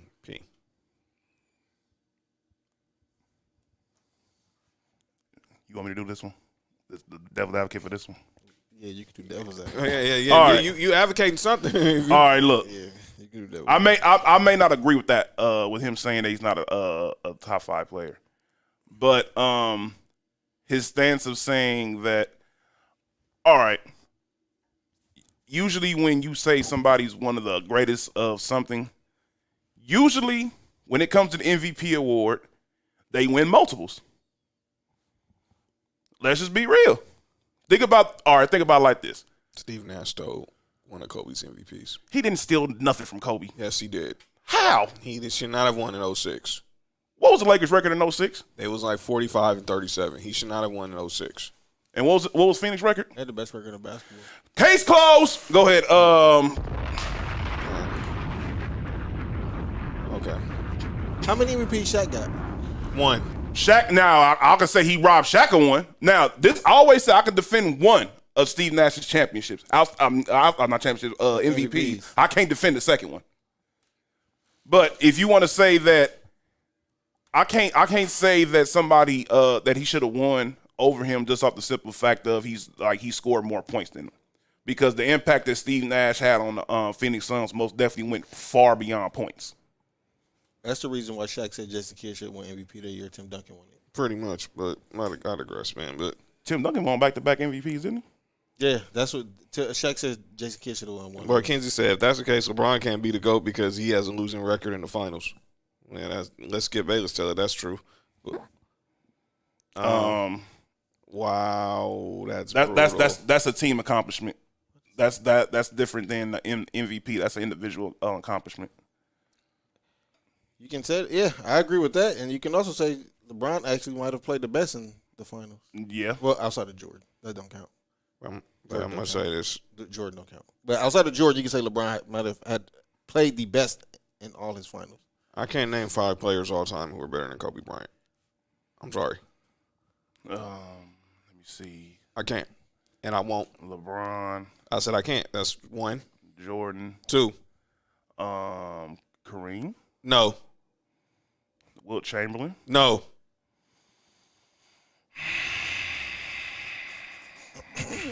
I'm not.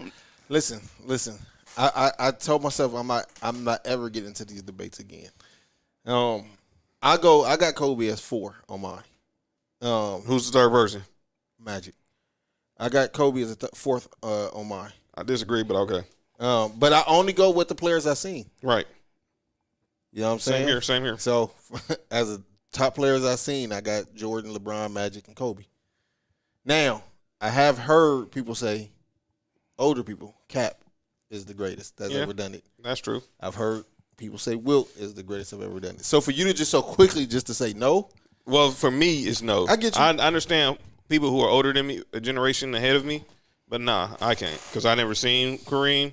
Yeah. And we still trying to figure out did Wilt Chamberlain even really exist? But Well, no, he exists. We can ask 20,000. wow. And the last person I have calling out names is Conor McGregor. What did Conor McGregor do? First of all, he lost on Saturday. That wasn't his fault. It wasn't his fault. Yeah, but drop the beat. So, Conor McGregor obviously had a doctor stoppage because he broke his tibia in his trilogy rematch with Dustin Poirier. Wu-Tang?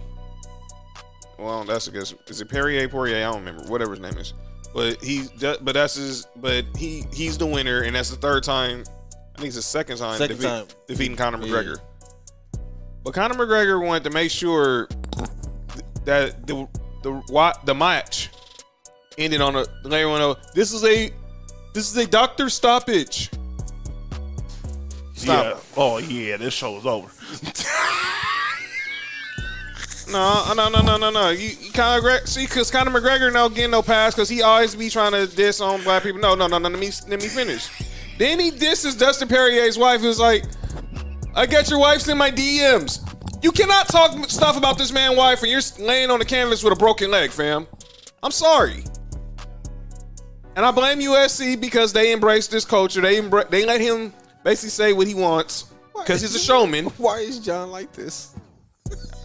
No, man. Out of here, man. Yo, John going crazy in these calling out names. Yeah. Out of here, man. Out of here talking basically like, oh, I got your wife in my DMs. No, dude. You're laying on the canvas with a broken leg. You lost, and you trying to make sure you don't want no one to know that you didn't get knocked out. I don't care.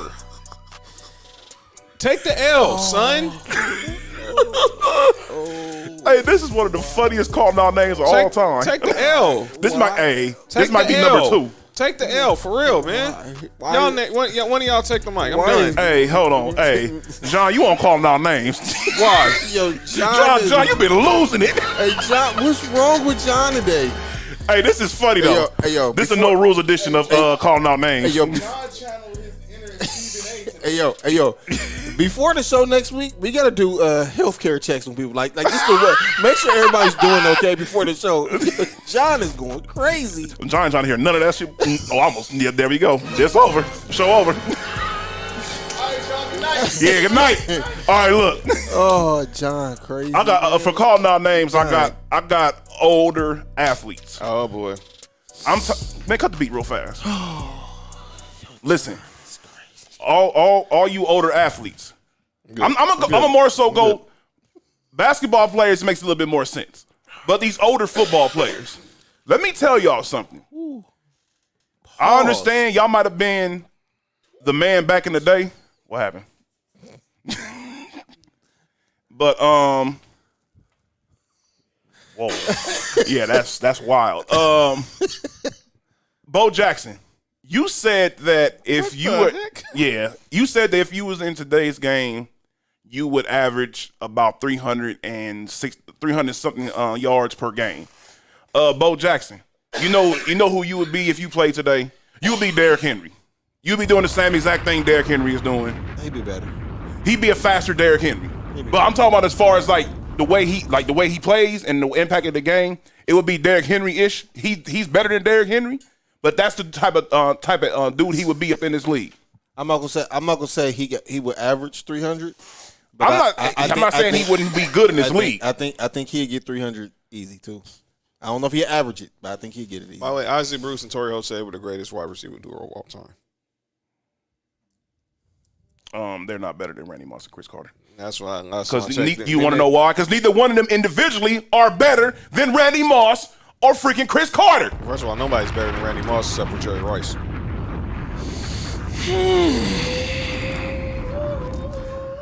You know something? I used to say the same exact thing, and then I realized that Terrell Owens was alive. And he's not better than Randy Moss. Oh, yes, he is. No, he is not. Yeah. No, he is not. Why is Terrell Owens better than Randy Moss? Yeah, that's what I want to know. Look, Terrell Owens makes every single catch at every single level. Randy Moss was scared to go across the middle. Randy Moss said no one can catch me. No one can catch me either. I mean, he got caught eventually. By who? Bo. I don't know. Father Time caught up to him. That's it. Hey, Ask Darrell Reeves if Randy Moss, if you can catch Randy Moss. I know who did catch him. Who? The Giants defense. Go ahead. No, he didn't. They didn't catch him either. No, they didn't. No, they didn't. Because he caught the touchdown. That should have been the game-winning touchdown, but we're not going to even get into that. Yeah, he was just one. The 1-2 receivers is easily Jerry Rice and Randy Moss. He's one Asante Samuel Sr. dropped interception from having an undefeated season. And Randy Moss, T.O. is not better than Randy Moss. I'm sorry. T.O.'s third, though. He is. Clearly. I got T.O. third. I don't know, man. We can debate that next week. I'll see. And I got like I said, Bo Jackson not averaging 300, but I think he can get 300 easy. Jerry Rice said that his numbers would double in today's game. I agree with that. Depending on what quarterback he has. Yes, Montana. If you have Montana, You said what? No. There's more. Look, I'll leave it like this. No. Jerry Rice is, oh my God, he's most definitely a very, very, very greatest of all time receiver. He's the greatest football player in all time to me. I don't know about football player, but for him to say that his numbers would double, I don't know if his numbers would double. Nick but Foster said, "Yeah, we know T.O. numbers are better than Moss, but he's not a better player." I'm gonna say this: you put a prime Jerry Rice in a passing league. Oh my God, he might catch for 3,000 yards. That's crazy. And the same thing with Dan Marino. Dan Marino didn't play in a passing league. I don't know if they'll get a chance to throw the ball that many times. These look, these quarterbacks, especially the quarterbacks, these dudes got to remember. Now they want to get some great pass rushers. Do not get me wrong, but you see how fast these dudes are now. That wasn't Aaron Donald. He wasn't better than Reggie White. I'm not saying he was. That's the quarterback. That's the defensive lineman that like. But look at the level of player that you just said that you, in order for be better than Aaron Donald. That's what I'm saying. Bruce Smith. That's an edge. I'm talking about lineman. Listen, he's better than Sapp. Who? Aaron Donald. I think he's better than Sapp. No way. You don't think he's better than Sapp? No. You don't think Aaron Donald better than Sapp? And I will say I'm being biased. Okay, there we go. And I will say I'm being biased. There we go. That's plains it then. I will say that I'm being biased. That accent didn't make you walk off? Huh? Yo, fam, nah. Yo. Mark, you got my calling out names, John. man. Oh. I'm not repeating nothing he just said, but John is on calling out names. Yeah. I've never seen somebody put themselves on calling out names before within like 5 minutes. Yo, John did what Stephen A. Smith did yesterday. Yeah, that was crazy. Yo, John, you wild. You a wild boy, dog. Hey, My apologies to the Irish community. No, do the McGregor impression again. No, don't. No, do that shit when it's paused. Whoop, show over. Do that, do that again. Are you kidding me? Wow. Yo. Oh, man. All I do is push up a button. Well, this one you might as well. Everybody. B, who you got for calling out names? Wow, is this a first? Today's date 7/13. Oh. Wow, that's funny. I think this is the first time we had a unanimous calling out names with one of us on there. Hey, that's funny. Oh, man. John crazy. John, Yeah, whatever. Yo, back to back. Yo, on back to back of his calling out names. That's the crazy part. Yeah. John was calling out somebody else's name and got himself on calling out names. Yeah, that's a first.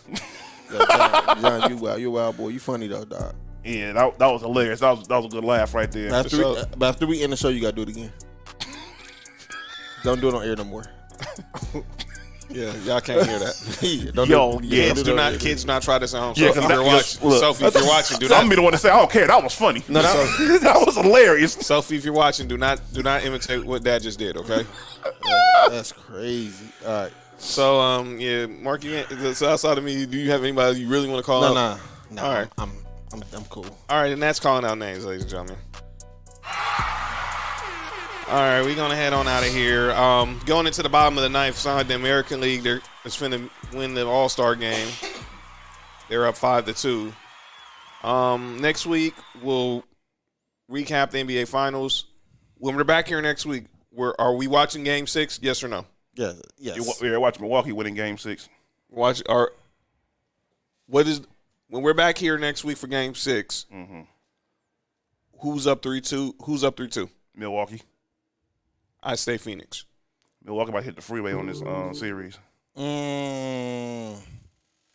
Before we get out of here, somebody just shut down Nick's point. What? So Kenzie said MVP is an individual award, not a team award, right? Mm-hmm. If the MVP is an individual award, then why does the team record matter? When that was the case, Steph should have got MVP this year. You said why does the team record matter? Mm-hmm. Because it's about the individual players' impact on that.